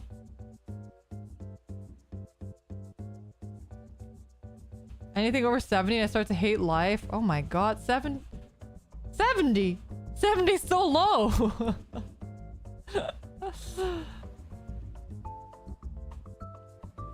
Using electric fan will not help. Yeah, that's what I got an electric fan on right now. Anyway, with that, I can feel my eyes also fading because I think my eyes have been worse because the fan is on in my room now, right? And I just get like really like dry eye. Just hide in AC rooms all the time. Yeah. I'm gonna go hide in the living room now. But thanks for hanging out. I'm sorry everything broke. I'm sorry everything broke. It's very annoying. But I also really don't like to stream story stuff. And that's the thing with story stuff that makes it harder. I don't like to do that kind of stuff if it doesn't feel like everything's set up. Like if I'm doing something that I do all the time, like TCGs or something, I don't really care what it looks like. But yeah. Feels a little bad, you know? But I hope you guys had fun anyway, just chatting about stuff. We haven't ZATSUDAN in a while. We'll be doing more of that soon though. Don't worry. I'm trying to plan out more like talking content in the future as well. So we'll have a lot of that. Again, if you're a member and you haven't already joined the official Discord, check out the Palkery channel. Make sure you add your YouTube information to your Discord so we can chat. Probably won't be in my room tonight, but tomorrow I'll probably chat in there again. So I'll see you guys very soon. Thank you so much again for the support and for hanging around despite all the technical issues we were having today. Yeah. I'll see you guys on... Oh no, tomorrow I have work. Oh shit. Tomorrow I have work. If I finish the work early, I will do a gorilla stream. But I have some recording stuff I have to do tomorrow, so tomorrow I will not be streaming. If I finish early, we'll gorilla. Otherwise, I'll see you guys on Wednesday. We're going to be doing TCG Tuesday on Wednesday this week because of my plans tomorrow. And, yeah, we'll be doing more Pokemon. So I'll see you guys there for that. I think also what we might do tomorrow is if I do gorilla, my friend gave me this massive stack. This must be like 150. Nah, maybe 100, maybe a little bit more than 100 Pokemon QR codes, and I have to insert all of these fucking manually. So I might just do that on the gorilla stream, and that way you guys can watch the pack openings. It's gonna take a whole long time. I can QR code it, but that means I have to turn on my camera. It's gonna be a whole thing. So I might have to manually type in all of these fucking things. But we'll see, we'll see. Unsure. Anyway, Liotsu. I'll see you guys maybe tomorrow. If not, day after tomorrow. Don't forget my birthday is on Sunday. If you have anything that you'd like me to read on stream, if you have any happy birthday messages, if you have any memes or art or whatever it is, please use the hashtag LeoraBday2023 and I'll read them on stream. So I'd appreciate it if you guys did that. And I'll see you guys on Sunday to hang out. Otherwise, I'll see you tomorrow or maybe Wednesday or whatever. Liotsu! Bye-bye!